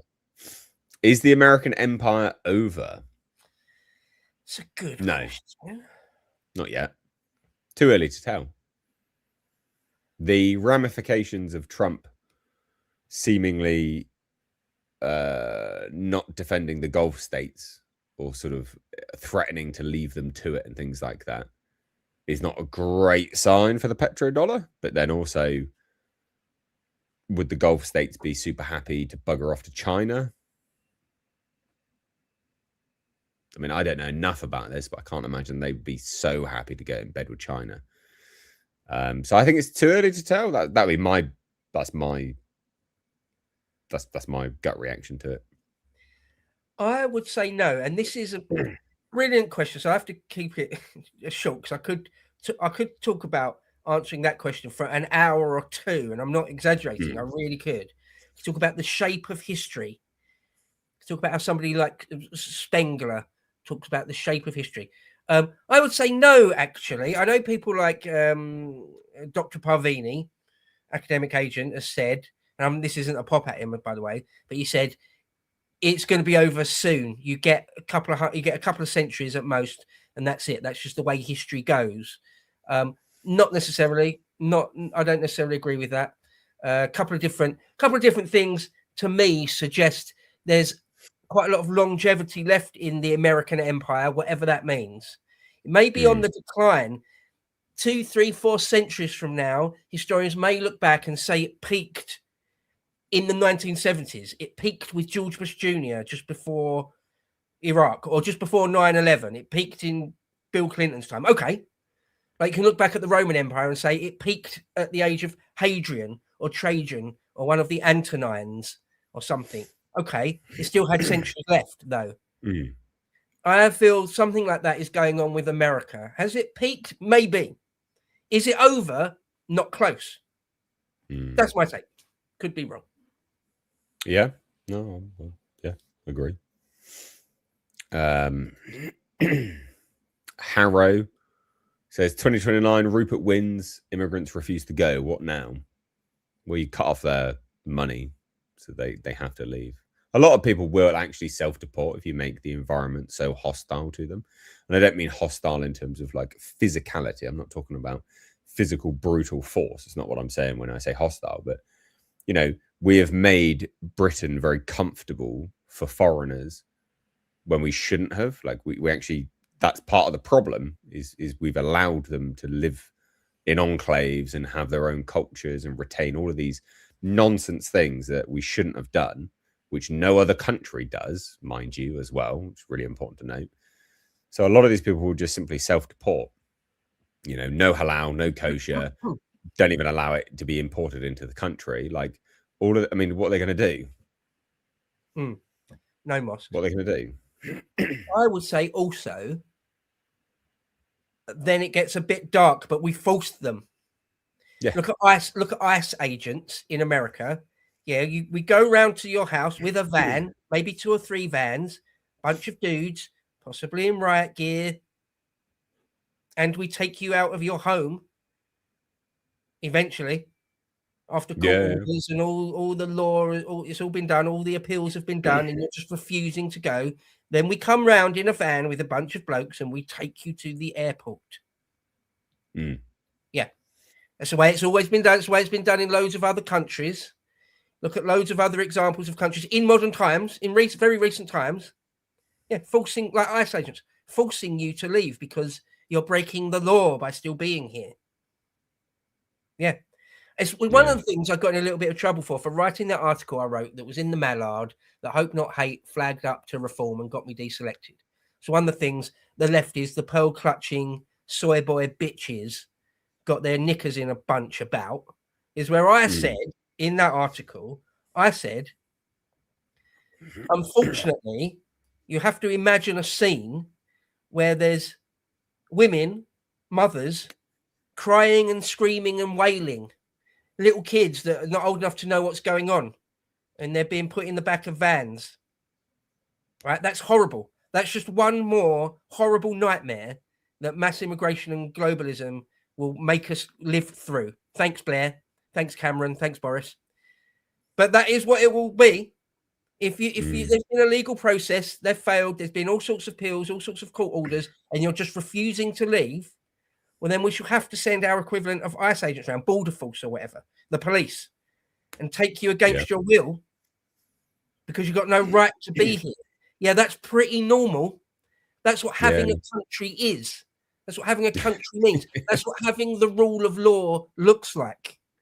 Yeah, and when it's women and kids and they're screaming and wailing, it's not nice. It's not going to look nice. But that's what taking your country back will look like. Well, it's a damn sight nicer and less painful than all the murders and deaths and rapes that have happened. So right. They can suck it it's up. That a little bit or endless fucking rapes. Yeah, no, well, take that. Yeah.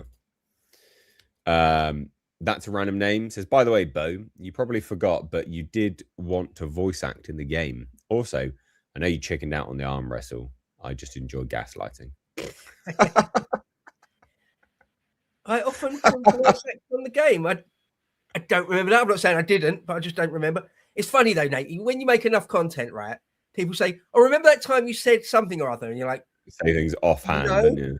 No, and they're like, "Well, you definitely did." Like, here's a clip of it or whatever. You're like, "Oh yeah, shit, yeah, I did." Yeah. When you've made hundreds of hours of content, don't remember everything you did or said. You just can't. Well, you can't really. No one's got perfect memory recall. I was talking to Carl about that a few weeks ago. He was like, yeah, because he's been doing it for many, many more years than we have, even, isn't he? 10, 15 years, something. And someone will say, do you remember that thing you said 12 years ago? It was like, no, I definitely don't remember that. There's no way I remember that. So sorry if I said I'd do the voice acting. I don't recall, but if I can, maybe help. That is funny. You want a nasally Cockney voice? Planet of the nasally Cockneys. That's what it is. Write it up. Jamie Smith says, I was watching Bottom, the TV sitcom, the other day with Rick Mail and Ade Edmondson, and all I could think of was you two. That's nice. I suppose I'd be, if you're sort of the straight guy and I'm like the crazy harebrained, like semi-psycho, I guess I'm Rick and you're Ade. You're the much cooler one of the two. Oh, I love Bottom. When Bottom was on TV originally, I was like the perfect age. I was like 14 or something, 15. Yeah. Like the perfect age for like that silly toilet humor slapstick. Love it. I rewatched like that today. I rewatched a bunch. I rewatched nearly all of them, I think, like not very long ago, like 3-4 months ago or something. Still hilarious. Oh, yeah. Timeless. Rest in peace, Rick Mail. Same as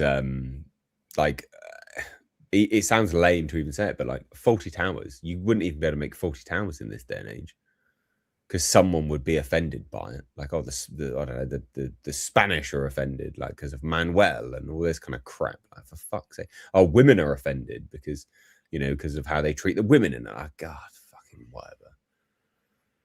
Yeah, legend stuff. Brilliant, good comedy. When they would fight, just smashing each other in the head repeatedly with a frying pan or something. Yeah, whacking each other in the face with a cricket bat. It's like real like cartoon violence, really. Yeah, it's funny. DP Audits again says, I watch your content which educates me and helps in my own content debating lefties. So big up, lads. Oh, that's cool. Cool. Yeah. Nice. Yeah, if we can help in that sort of sense, brilliant. Brilliant. Nice. Yeah, I like that. That's cool. Chaos is fun says, do you know of a live event being held in Lincolnshire by Lotus Eaters? Because Swindon's a little far to drive and could only afford to fuel up one way. Yeah, man, fuel's going to go up, isn't it? So yeah, it has gone up. But, I don't think they're going to Lincolnshire. No, we've only got one live event planned at the moment, and it's this one. The real reality of it is it's a fair amount of work to put it on. You might think, oh, you just arrange a contract with the venue and that's it, and then turn up on the day.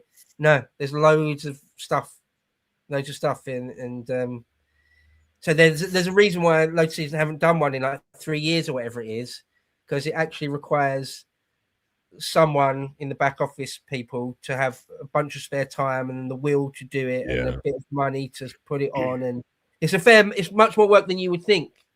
And venues are really expensive as well. Yeah. But the idea is we will do them more regularly. And by that, I mean, maybe like one a year, every single year, or maybe one every 6 months. And they'll nearly always be, I would have thought, either in London or possibly in Swindon if this one works out well and stuff. And maybe other places in the country. But at the moment, this is the only one. So, yeah.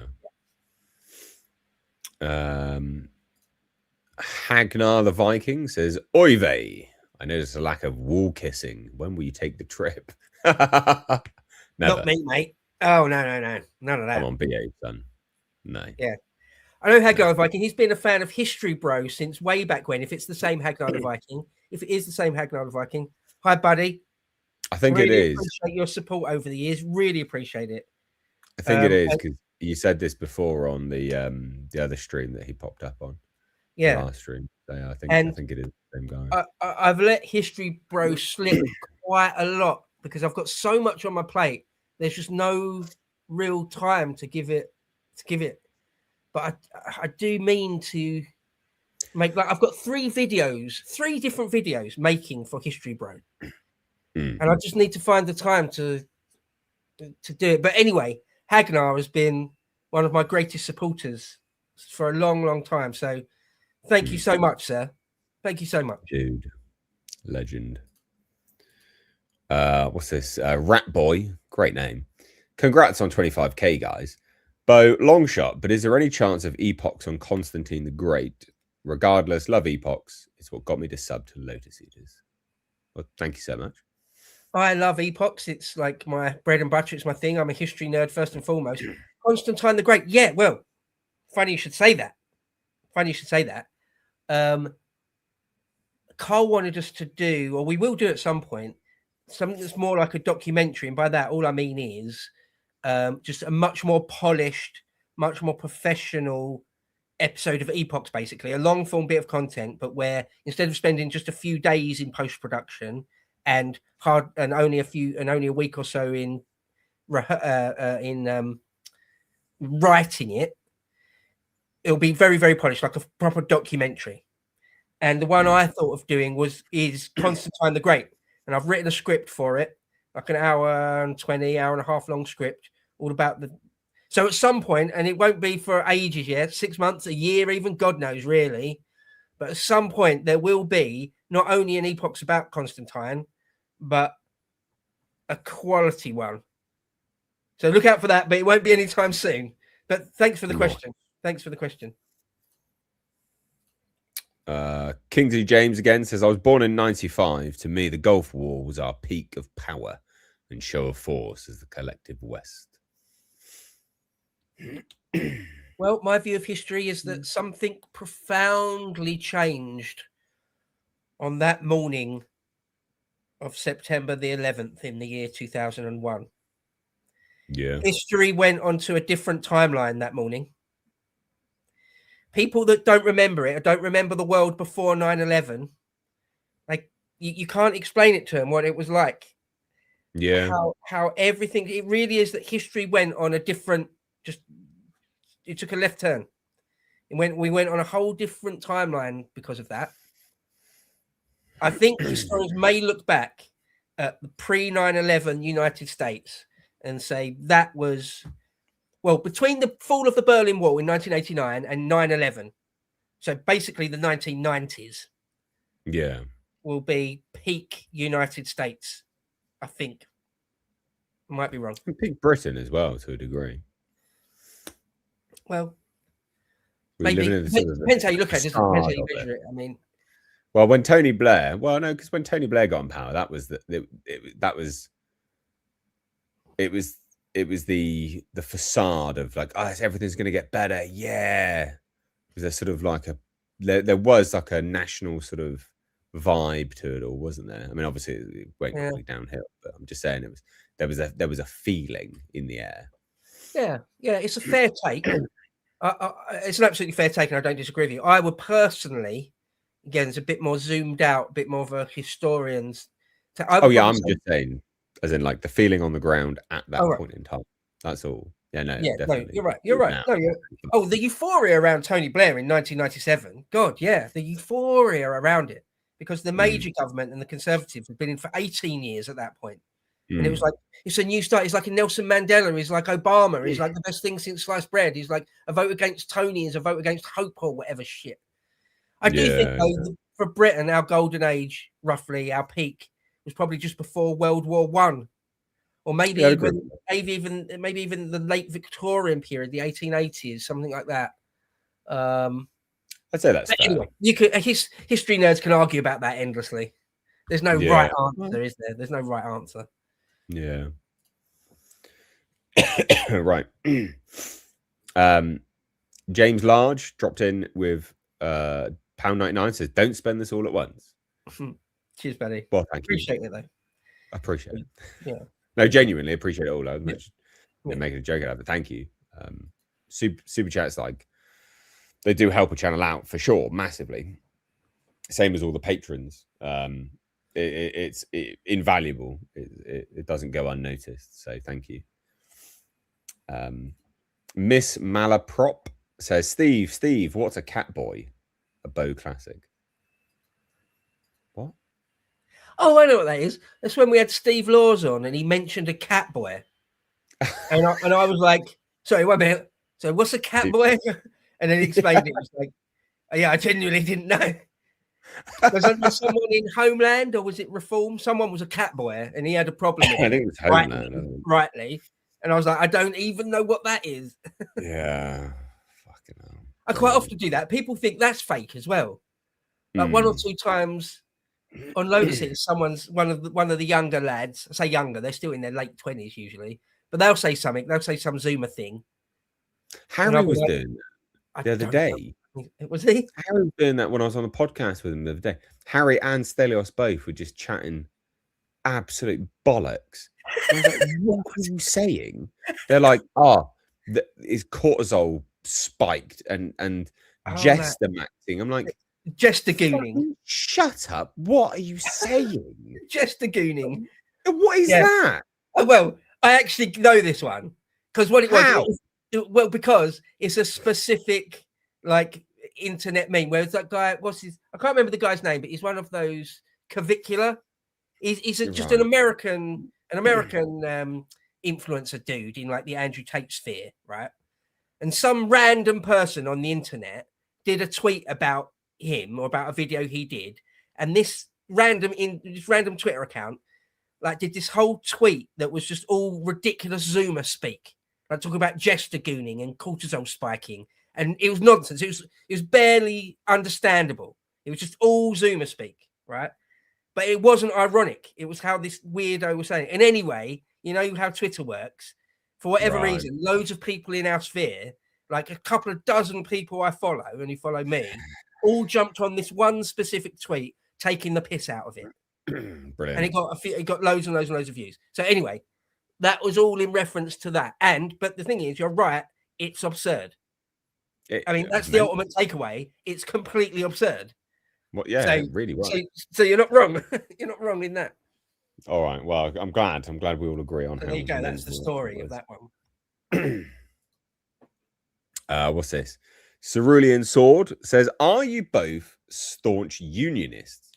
Is there disagreement between you two to any extent on this? I'm asking out of genuine curiosity.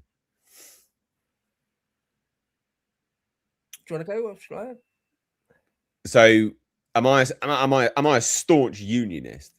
I quite like the union, I guess. I'm not like absolutely necessity must. I mean, Scotland seems to want to be independent and then suckle at the teat of the EU for some unbeknownst reason. I mean, if they want to do that and crack on, I guess. I don't know. I think the union. I think the union should only exist if people appreciate it, and at the moment, people don't appreciate it. Like Scotland wants to be independent, but doesn't appreciate all the money that they take from England, should I say? Sorry, and I think that's a problem. Like you're gonna foster resentment from the people that literally fund you. That's probably not wise. Like, let's be honest. And I'm fucking sick to death of everyone in Northern Ireland. Their parliament just doesn't function at all, and yet we're paying them.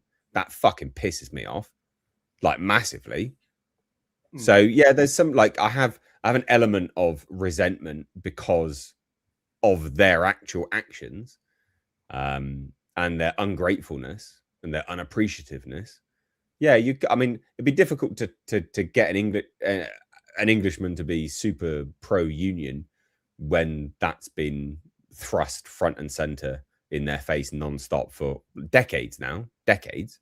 It's going to piss them off. So, yeah, I mean, I don't know. I mean, what's the latest thing coming out of Scotland? They want to give everyone a universal salary. Like, sorry, that's my fucking money. That's my tax. I don't approve of that. That's not okay. I think the worst thing that happened was devolution. I think that's terrible. Because that's not in the spirit of the union anyway.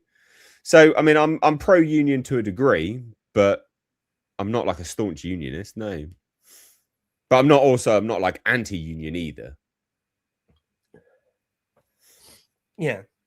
I am a lukewarm unionist. I mean, look at the flag. So I am a unionist, but pretty lukewarm, I've got to say. I'm for England first, very much for England first. I think someone in the chat just mentioned Graham Moore. I've chatted to Graham Moore before, and he said, "Why have you got that Union flag behind you?" Graham Moore, staunch Englishman, complete England all the way, 100%. Why you got that flag behind you? Why isn't it a St. George's flag? And I'm like, yeah, good point. Yeah, right. No, I'm for England first and foremost, but I don't despise the Union. Remember, the Union's only what, 200, bit more than 200 years old. England thrived before it. England can survive without the Union, no problem. I'm an Englishman first and foremost. I'm for England, but I don't despise the Union. And if it works, if it's strong and works for us all, then good, then fine, right? I'm not one of those people. I'm not as hardline as Graham Moore. I agree with nearly everything he says, but I'm not as hardline. You get some people like in the English Democrats, Robin Tilbrook in the English Democrats, who actively want the Union to collapse.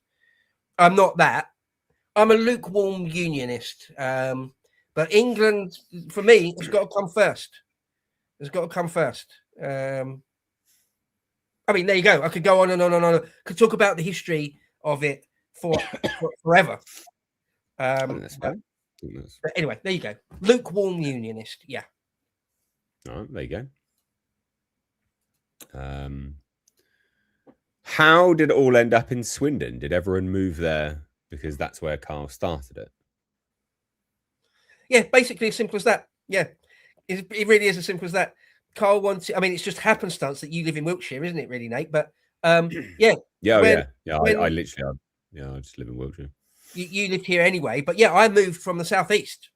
When Carl first offered me a job at Lotus Seaters, it was like, well, the prerequisite is that you will need to move to the West Country. We will need to move to Swindon.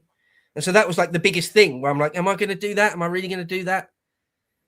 But yeah, it's because Carl lives here and he didn't want to, he very, very deliberately didn't want to move to London. I think, in fact, I talked to Carl about it just the other day, where people have said, when you started Lotus Seaters, didn't you want to get some offices in London? Didn't you want to do it in London? You'll be more successful in London. You'll get better guests in London. Carl's like, no, I very, very deliberately don't want to do that. No, I very, very deliberately don't want to be part of the Westminster bubble. Very deliberately. Yeah. And so, yeah, if you want to work for Lotus Seaters, you either have to commute from wherever you live to Swindon or move to Swindon. Yeah. I mean, some people didn't get on with it. We had a couple of people like Connor. I don't want to tell you all about Connor's life or anything, but Connor Tomlinson never moved to Swindon. He would commute in from London or whatever. So yeah, it's because of Carl. That is the answer. And so I just lived in London and then I moved out of London and I moved to West Berkshire and then I just bought a house in Wiltshire. And it just happened I was just down the road. That wasn't planned, obviously. That'd be weird. Buying a house planned to coincide with an event I didn't know was going to happen. So yeah, I'm in Wiltshire. Azzy again says, we will restore England to the one that J.R.R. Tolkien fell in love with. Orcs will be kicked out of the Shire and we will get Albion back. Fucking hope so. Nice. Nice. It's inevitable. What a great sentiment. It is inevitable. Hagnar says, yep, fan of history, bro, before learning about Nate's existence. He's a bit milk toast, but he's a good man. Oh, shots fired. Oh. You don't hear the proper uncensored stuff. Just saying. Maybe. Anyway, let's move on from that. Jay Fraser says, hail state of politics. It's TSOP. I much prefer TSOP as the abbreviation. But fine, SOP. If you can submit a piece of Restore Britain legislation, what should it be? For my part, I require that Restore Britain adopts parts of Sweden's constitution to prevent any conceivable lockdown. Oh, that's a good one. Yeah. I would bring back the crime of debasing the currency. Because you would fucking think twice as a Chancellor of the Exchequer before destroying the currency again. Because that used to be a massive crime. It used to be a huge crime, debasement of currency. Yeah. And that's a huge issue. Yeah. Now, there's loads of things I would restore with a small r. Loads of things. Just enforcing the laws we've already got to a large degree. There's a whole bunch of stuff I would. Oh, there she is. Hello. I know, sorry. She's been at my knees for a while trying to get on my lap. I've just succumbed. Yeah, there's loads of things that we would have to repeal, like the ECHR and various things. I'd consider leaving NATO, the BBC Royal Charter, loads of things, race relation, equality, loads of stuff you'd have to repeal. But a lot of it would just be actually enforcing the laws we've already got. But yeah, it needs an overhaul. The whole system needs a giant overhaul, doesn't it? Yeah. Someone asked, is it a border terrier? Yes, I've got two.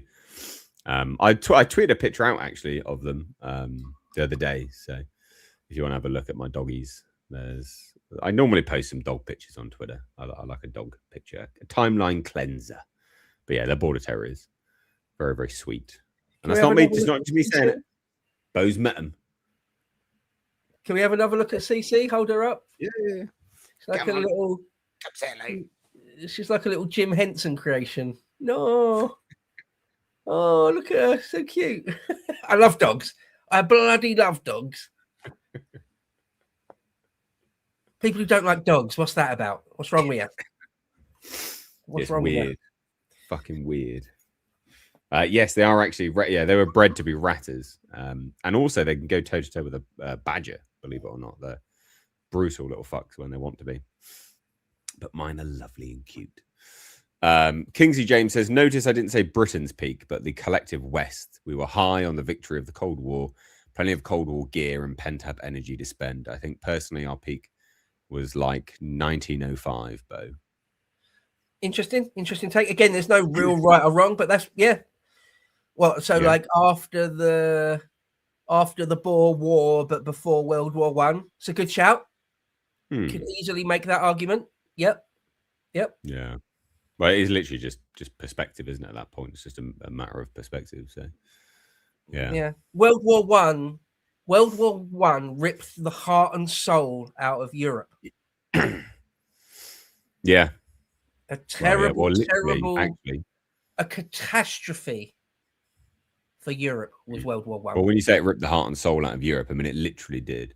The amount of deaths, the amount of mothers losing their sons. Yeah, mad. The amount of cynicism it created. Yeah. Anyway. Kalev Knight says, Gen Z are absurdity and irony poisoned. It is funny. Yeah, it's not that. Yeah. Not technically. I think to myself, like the younger generations, it's not technically their fault, to be fair. Like, yeah, it's not your civilization they've been birthed into is, man. Because I have an element of pity, to be fair, sympathy. Sorry. I was going to say, technically, I'm a millennial. I was born in 1981, so I think technically I'm a millennial. But in reality, the reality is I'm a Gen Xer. 100% consider myself a Gen Xer. I am a Gen Xer, basically. And so I'm old enough now. I'm 44 now. I'll be 45 this year. And I do look at like Gen Zers and younger.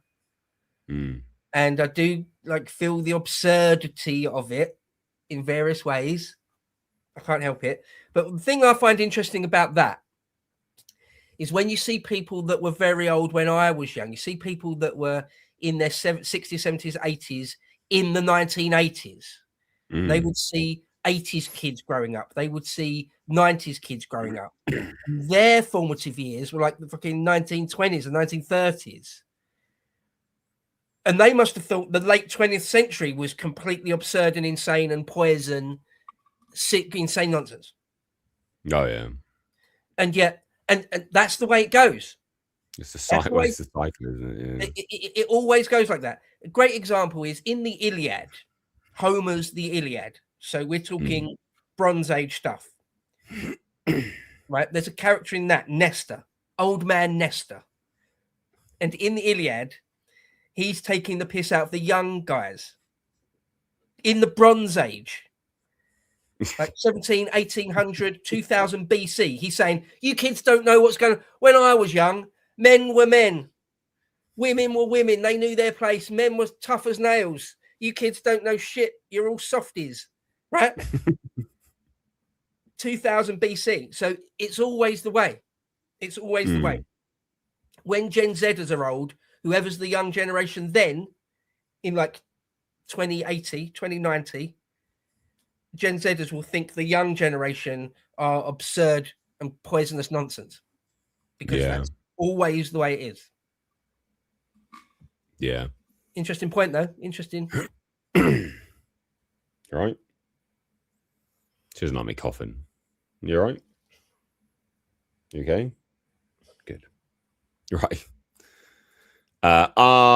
Pato YouTube. Pull up X, Stenamax, Restore, Twinkle Trader, Glowy. So there has been there's an element of we're not going to get too into the weeds on this Max Stenner guy. Max Stenner is the red hair. Yeah, so he's the North Dorset Restore branch organizer. That's all he is, guys. He's just a helping hand. He is just a helping hand. I think we're getting a little bit too. I wouldn't personally have passed them. Let's put it that way, right? I wouldn't personally have passed them. Maybe he slipped through. Maybe this is a learning curve, but he's also not anyone with any power at all.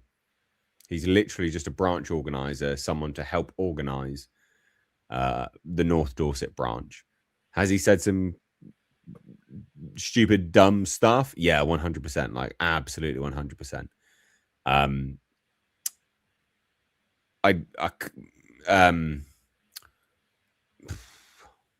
What can I say? It's noted. There you go. I can say that it's noted. From what I know, it is fully noted. It is being completely it's in hand. There you go. I'll say that much. I can't say anything else. It is fully in hand. Try not to blur it out of proportion, though, is what I'll say, is that it is in hand. Let's not jump the gun any further on it, though. And it's noted. There you go. That's what I can say from what I know. That's it, yeah. Anyway, moving on. Yeah, I don't know anything other than the one picture I saw on Twitter, and it looks like a shit haircut. That's all I can say. I don't know anything about the guy. I don't know what Restore's doing about it. Nothing. Can't tell you. But there you go. Yeah. There you go. That's a random name. Says Nate is avoiding the arm wrestling because he's afraid of having his cortisol levels spiked after he gets mogged and Jestamaxed for being weak. Typical. Fuck. You'll have to dial up your Jestaguna game. Hashtag Jestaguna game strong. What even is that? Whatever. Although that's a random name. He's a brave dude. Like, you're actually strong. No homo. Nate's actually strong. You do know that, right? Like, he's actually okay. All right.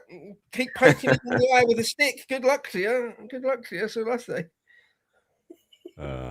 We'll do the arm wrestle. I'm happy to do an arm wrestle. We'll see. We'll see. Ang,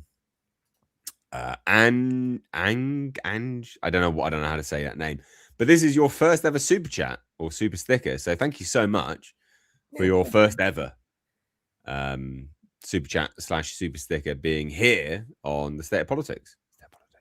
Thank you very much. So yeah, thank you. Appreciate it. Thank you. I don't know what a super sticker is. What? So it was like a dancing. It's like an emoji thing, like a dancing emoji. In the chat. It appears in the chat. So it pops up in the right. chat. Yeah, we're a little bit behind now, to be fair. So But it was, if I can scroll up, it was a mic dropping pair. Okay, got it. Okay, I got it. I should know this stuff by now, shouldn't I? Being an actual YouTuber. Well, no, because you don't. Well, I guess on History Bro, you probably should have seen it, but there's some stuff that they brought in and updated formats and stuff, so it's not a given that you would be aware of it, to be honest. Okay. Right. Okay. Peak Britain was pre 1688. Jacobite mixing. The Glorious Revolution. That's a Catholic right there, I would have thought, probably. Yeah, going back then though, yeah, it's James II, isn't it, in the Glorious Revolution and all that stuff. Okay. Brilliant. I realise we've still got quite a lot to get through, haven't we? Yeah, we do. Okay. Right. Okay. James Large says, let's give Scotland independence, then annex them. I've joked about exactly that. I've said before in writing, I don't know why Hope Not Hate didn't pick this up. It's a joke, of course. That one. But I said, give Scotland, like, don't give them a referendum, just unilaterally give them independence, and the next day invade them with the full British Army, the RAF, invade them, take it, and that whole bit of the island is now just more England. There is no Scotland. You completely do away with the political entity of Scotland. These are just more English shires now.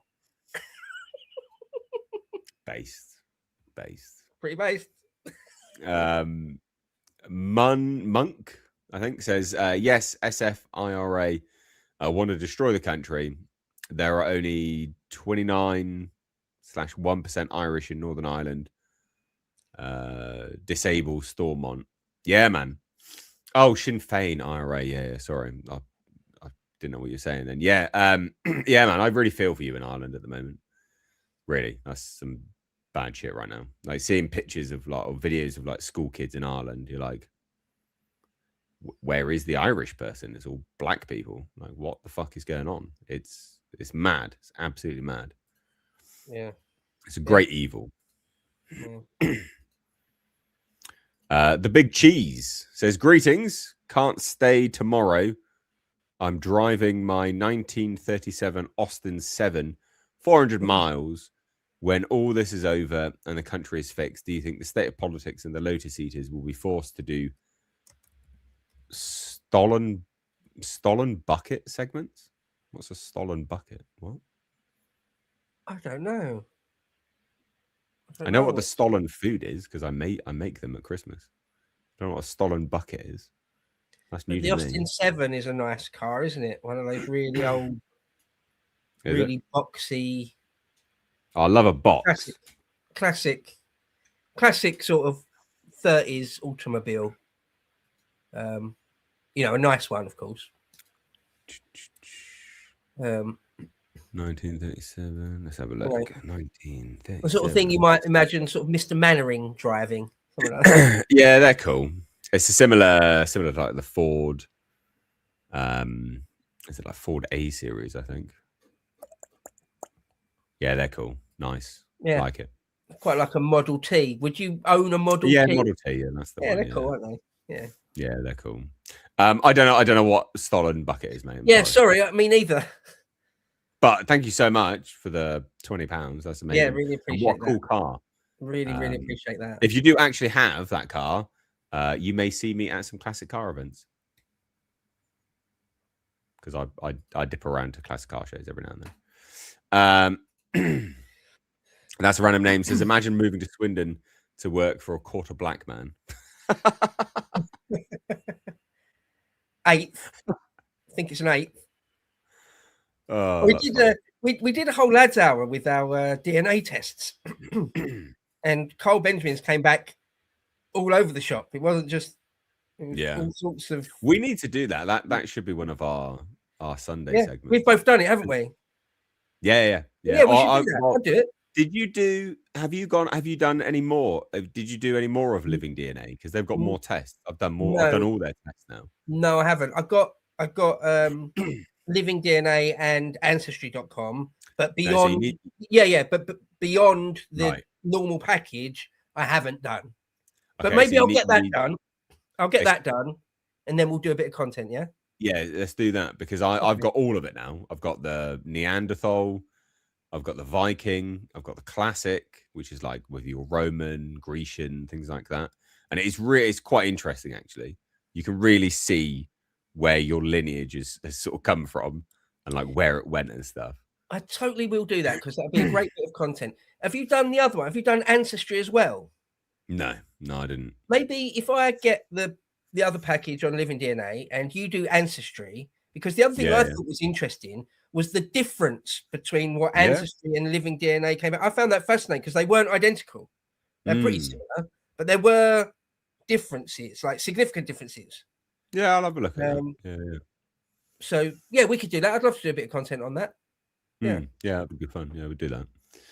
Lovely Jubbly says, how would you respond to those that say now is the best time to live in the UK compared to, say, the end of the 19th century, beginning of the 20th, when there was more poverty? Keep up the good work. I'd say you're a fucking liar. What? I mean, it's just objectively not true. All right, a bit strong to call him a liar. They just give him $9.99. No. He's not saying that. All right. This person is saying, how would you respond to those that say now is the best time? Sorry, I see what you mean. I thought you were having a pop at this lovely Jubbly. I was like, that's a bit steady on, mate. Steady on. No. I see what you're saying now. Okay, I see what you're saying. Yeah. You're trying to start fights here. You're trying to turn people against me. Look. God. No, one thing I would say is if you live before the age of penicillin and you live before the age of modern plumbing, it's not going to be much fun. It's not going to be much fun. I wouldn't want to live before the age of modern dentistry, anesthetics, penicillin, and proper plumbing, because life would be smelly, shitty, and dirty and painful. I don't know if about right now is the best time to live. Again, I feel like the 70s, 80s, and 90s are better than now. I wouldn't want to live at the turn of the 20th century. No, thank you. No. Yeah, well, yeah. I mean, I was mainly just responding to the people saying right now is the best time to live. That's just objectively not true. Right. But yeah, like objectively not true. And also remember, poverty doesn't make a good society, right? Like poverty doesn't make or break a society. You can be in deep poverty, but still be surrounded by a community that loves you and helps you and protects you and, you know, wants the best for you, right? Money actually isn't everything in life. Money is obviously brilliant and it helps and it's fun tokens. But normally those that are deeply poor are actually pretty bloody happy. So when people say poverty is a contextualizing force for, well, things are better because people are much, you know, they've got more money. It's like, are they happier? I don't think people are happier right now. So, well, I mean, it's all relative. I mean, there are many accounts of London in the 18th century and in the 19th century, which are hellacious. I won't even go into it now, but there are accounts of the early 19th century, late 18th century of London, where it's sort of insane squalor. Insane, really. But nonetheless, the point you made there is actually perfectly valid as well. It depends. But having money and affluence and wealth doesn't equal happiness at all. Very rarely, even. It can facilitate happiness. It can help facilitate happiness. Sure. It doesn't guarantee it. It can sand the edges off of things. Absolutely. Will it make you happy inside? Sometimes. But yeah, I honestly wouldn't want to live before the age of penicillin or dentistry, really. I would have died in childhood if there was no penicillin. A lot of us would have. How many times? I would have died, actually. I had an exploratory operation when I was a baby. So I had bronchitis like about 8 times when I was a kid. One of those may well have killed me if it was 1800. May well have done. Yeah. Mr. Dicky Bingo, great name. Oh, yeah. Says Base Boomer here on his way to Swindon VIP. There you go. Nice. I should be shaking your hand then, sir. He's another morning stalwart. Nice. Brilliant. I called him Dinky Bingo once, and he was like, on Twitter, he's like, no, it's Dicky Bingo. You get that right. Get it right. And I was like, okay, so, okay, dude. No, absolutely. Yeah, no, you're right. Mr. Dicky Bingo. Dicky Bingo. So, shake me by the hand, sir, when I see you. What's this? CJR says, what's your opinion on the Kanzak proposal? I don't know specifically what you're talking about, I'm afraid. Well, Canada and UK. I don't know what the proposal is. And New Zealand, Canada, New Zealand, UK. Oh, sorry, yeah. What is it then? I don't know what it is. And Australia. It's the proposed alliance of Canada, New Zealand, and the United Kingdom. Canada, Australia, New Zealand, and the United Kingdom to form an international organisation or confederation similar to scope to the former EU economic zone, stuff like that, basically. Sounds good. I was basically saying we should have freer trade, migration, and cooperation between the Anglo nations. Yeah, I think we obviously should have that. It's weird that we don't. Sure, yeah. Yeah, why not? Like, we are the motherland. Like, that's something that we should have. Yeah, it is weird that we don't have that, to be fair. A mini Canada's got like an Indian fetish at the moment. Like a little Commonwealth with just the white Anglos in it. Yeah, it sounds all right. But that's the proposal. That it's never made sense to me why the Anglos can't just freely travel between the Anglo nations. Like, what? Why? Doesn't make any sense at all. It's dumb. It's really, really dumb. You have the very prosperous societies. It's like, but we're going to clamp you down. You can't freely travel there. So, but why? Like, that would be good. Be healthy for everyone, I think. Anyway. Slowly down here, right? Hagnar says, when we win, we need a deep dive on the banking class and tribe and the influence they have on the West. Based. Big, dirty, stinking beast. Dirty, stinking beast. Beast. Azzy says, Nate, as you're a big car guy, do you like racing such as Formula One? I know Bo's a fan, so just wanted to know if you like watching it too. No, I'm not a Formula One fan, not gonna lie. Not a Formula One fan. I like sort of like Group A and Group B racing. Well, what was anyway. Rally. Yeah, man. Homologation cars were sick. Homologation car. I owned a homologation car at one point. Did you ever get a chance to drift it? No. Well, no. So the homologation car is that they made road versions. So I had a road version of the rally car. I had a Nissan Pulsar GTI-R. It was a fucking monster. Did you ever burn rubber off of lights? Oh yeah, I do that now. The Corolla does that. The Corolla will happily, if you plant your right foot a little bit too eagerly, the Corolla will just happily dip its back end right out. Super fun, mate. Nice. Super fun. Even the Datsun 510, like you can chirp wheels just getting away from a stoplight. It's good fun. So, but yeah, I'm not a major Formula One fan. And especially not now. They're doing all like E1. It's not F1, is it? It's E1. It's Formula E. Yeah. Formula E, you mean? Yeah. That is lame shit. I like all racing. Like the other day, I was watching Speedway, but on bicycles. People racing bicycles, but in a Speedway sort of. Oh, that's interesting. I'll watch any sort of racing. I'll watch anything. A professional go-kart, shifter carts. You can get go-karts, but they go like 150 mile an hour. Shifter carts. Happily sit there, watch that for ages. I love all sorts of racing, me. Anyway. Mental. That's random name says, I was raised by Soviets. If I die, I die. I like the attitude. Good. Macaroni says, people who call for Scottish Welsh independence are ridiculous. There are more important things at hand. It's true. Yeah, I agree. I agree. Yeah. Couldn't disagree with you. It's right. Yeah, I'm not. Yeah, I'm not calling for it. We face an existential threat from something far, and it's not coming from the Scotch or the Welsh, is it? So, quite right. Yeah, you're right. Yeah. Well, when we were talking about that, someone said no more brother wars. So, yeah, exactly. Kingsley James says, Bo, I've done a lot of family tree research. I'm a descendant of a cadet branch of the Treshams of Rushton Hall. Okay. Interesting. There you go. Yeah, very interesting.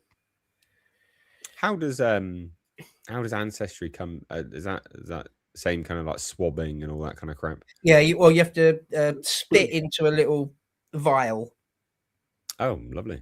Yeah, just spit into a little vial, send it off. Oh, I'll have a look at that. Yeah, a little bit gross, but it's worth it, I think. Hagnar says, money doesn't make you happy, but not having it makes life a lot harder. Yes. Yeah, agree with that. Having really no money or being in terrible debt is no kind of fun. No kind of fun. I grew up dirt poor. Yeah, Leah, likewise. The Big Cheese says, stolen bucket. Autocorrect screwed me. I was going to say, stolen bucket. I'm like, what the fuck is that? I was thinking of the Hohenstollen family. It's like, I don't know what bucket though. What's that mean? I'm just thinking of food. Little stollen. Like Christmas stollen. You ever had a Christmas stollen? Yeah. I believe so. I think. Anyway, that's not what they were saying, stollen. The best fucking Christmas stollen. The rum butter bath and everything. Fucking rum soaked frangipani inside. Oh, it's the best, mate. Legend. Anyway, sorry.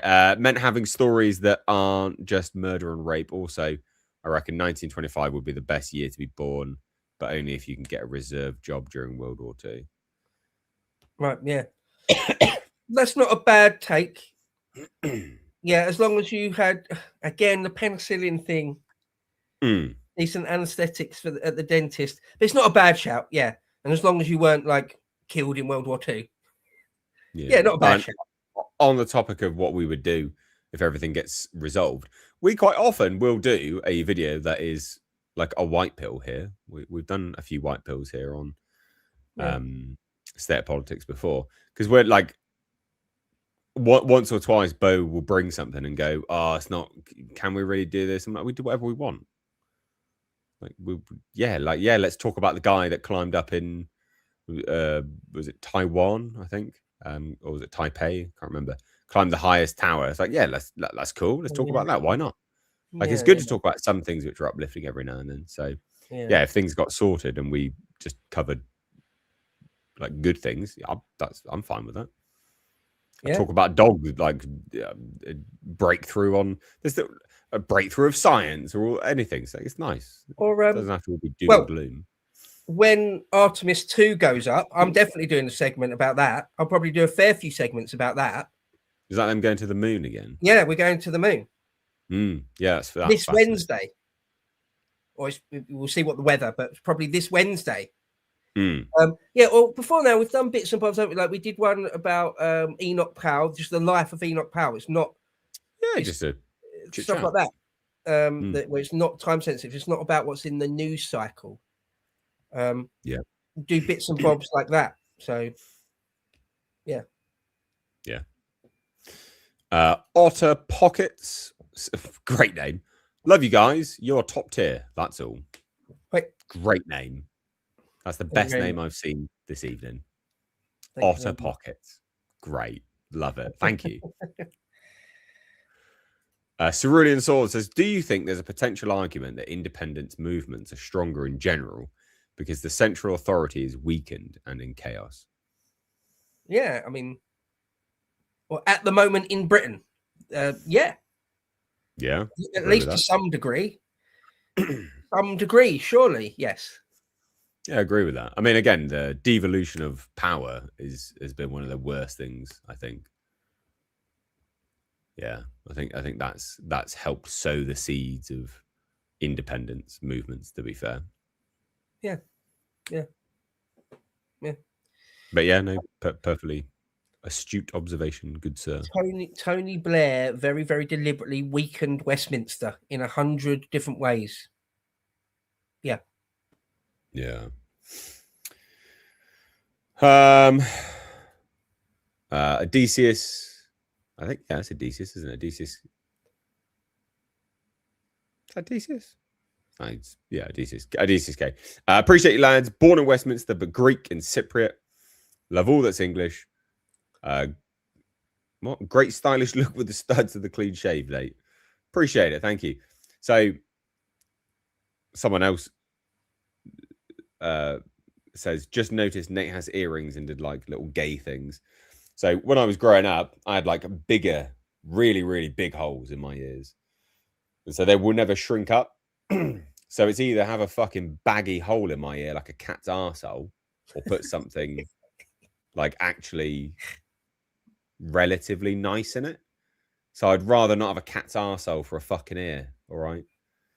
So it's good. All right. It's not about swinging. I'm vaginally inclined. Not that I need to say it. Well, apparently I do. But I'm of the vaginal persuasion. All right. So it's a funny way of putting it. But yeah, because it's a dumbass thing to have to fucking explain to people, isn't it? But yeah, so I was a grungy kid when I grew up. I had loads of piercings when I grew up. I was a grungy kid.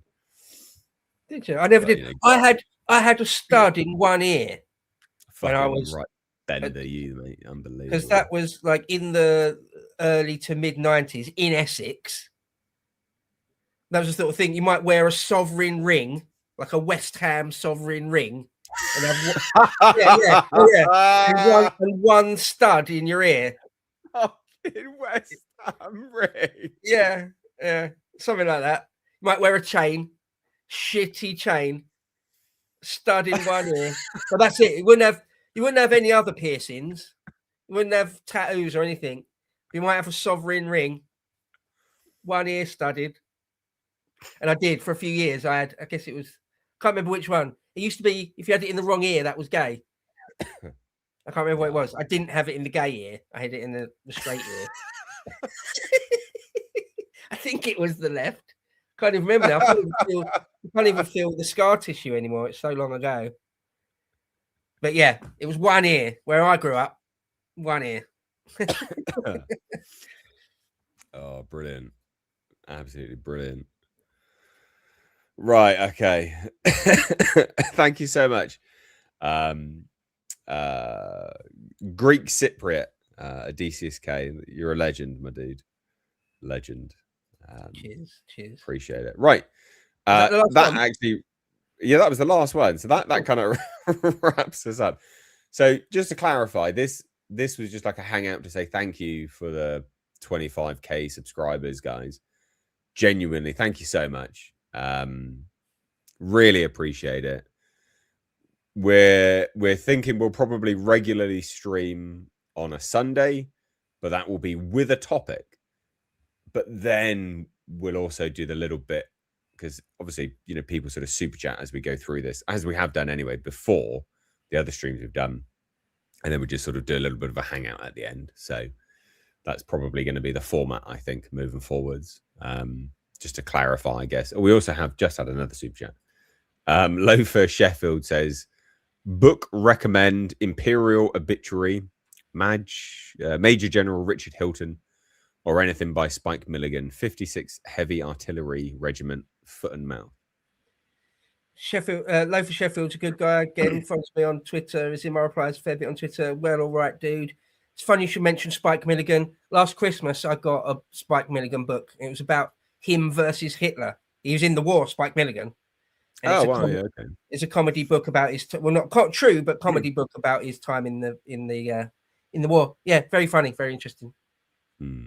Nice. So, guys, thank you. There'll be videos tomorrow. There's videos every day, so stay tuned for them. Thank you so much, and we will catch you live again on Sunday or tomorrow morning for Breakfast with Bo as well. Oh yeah, 8 a.m. Be there. Bye.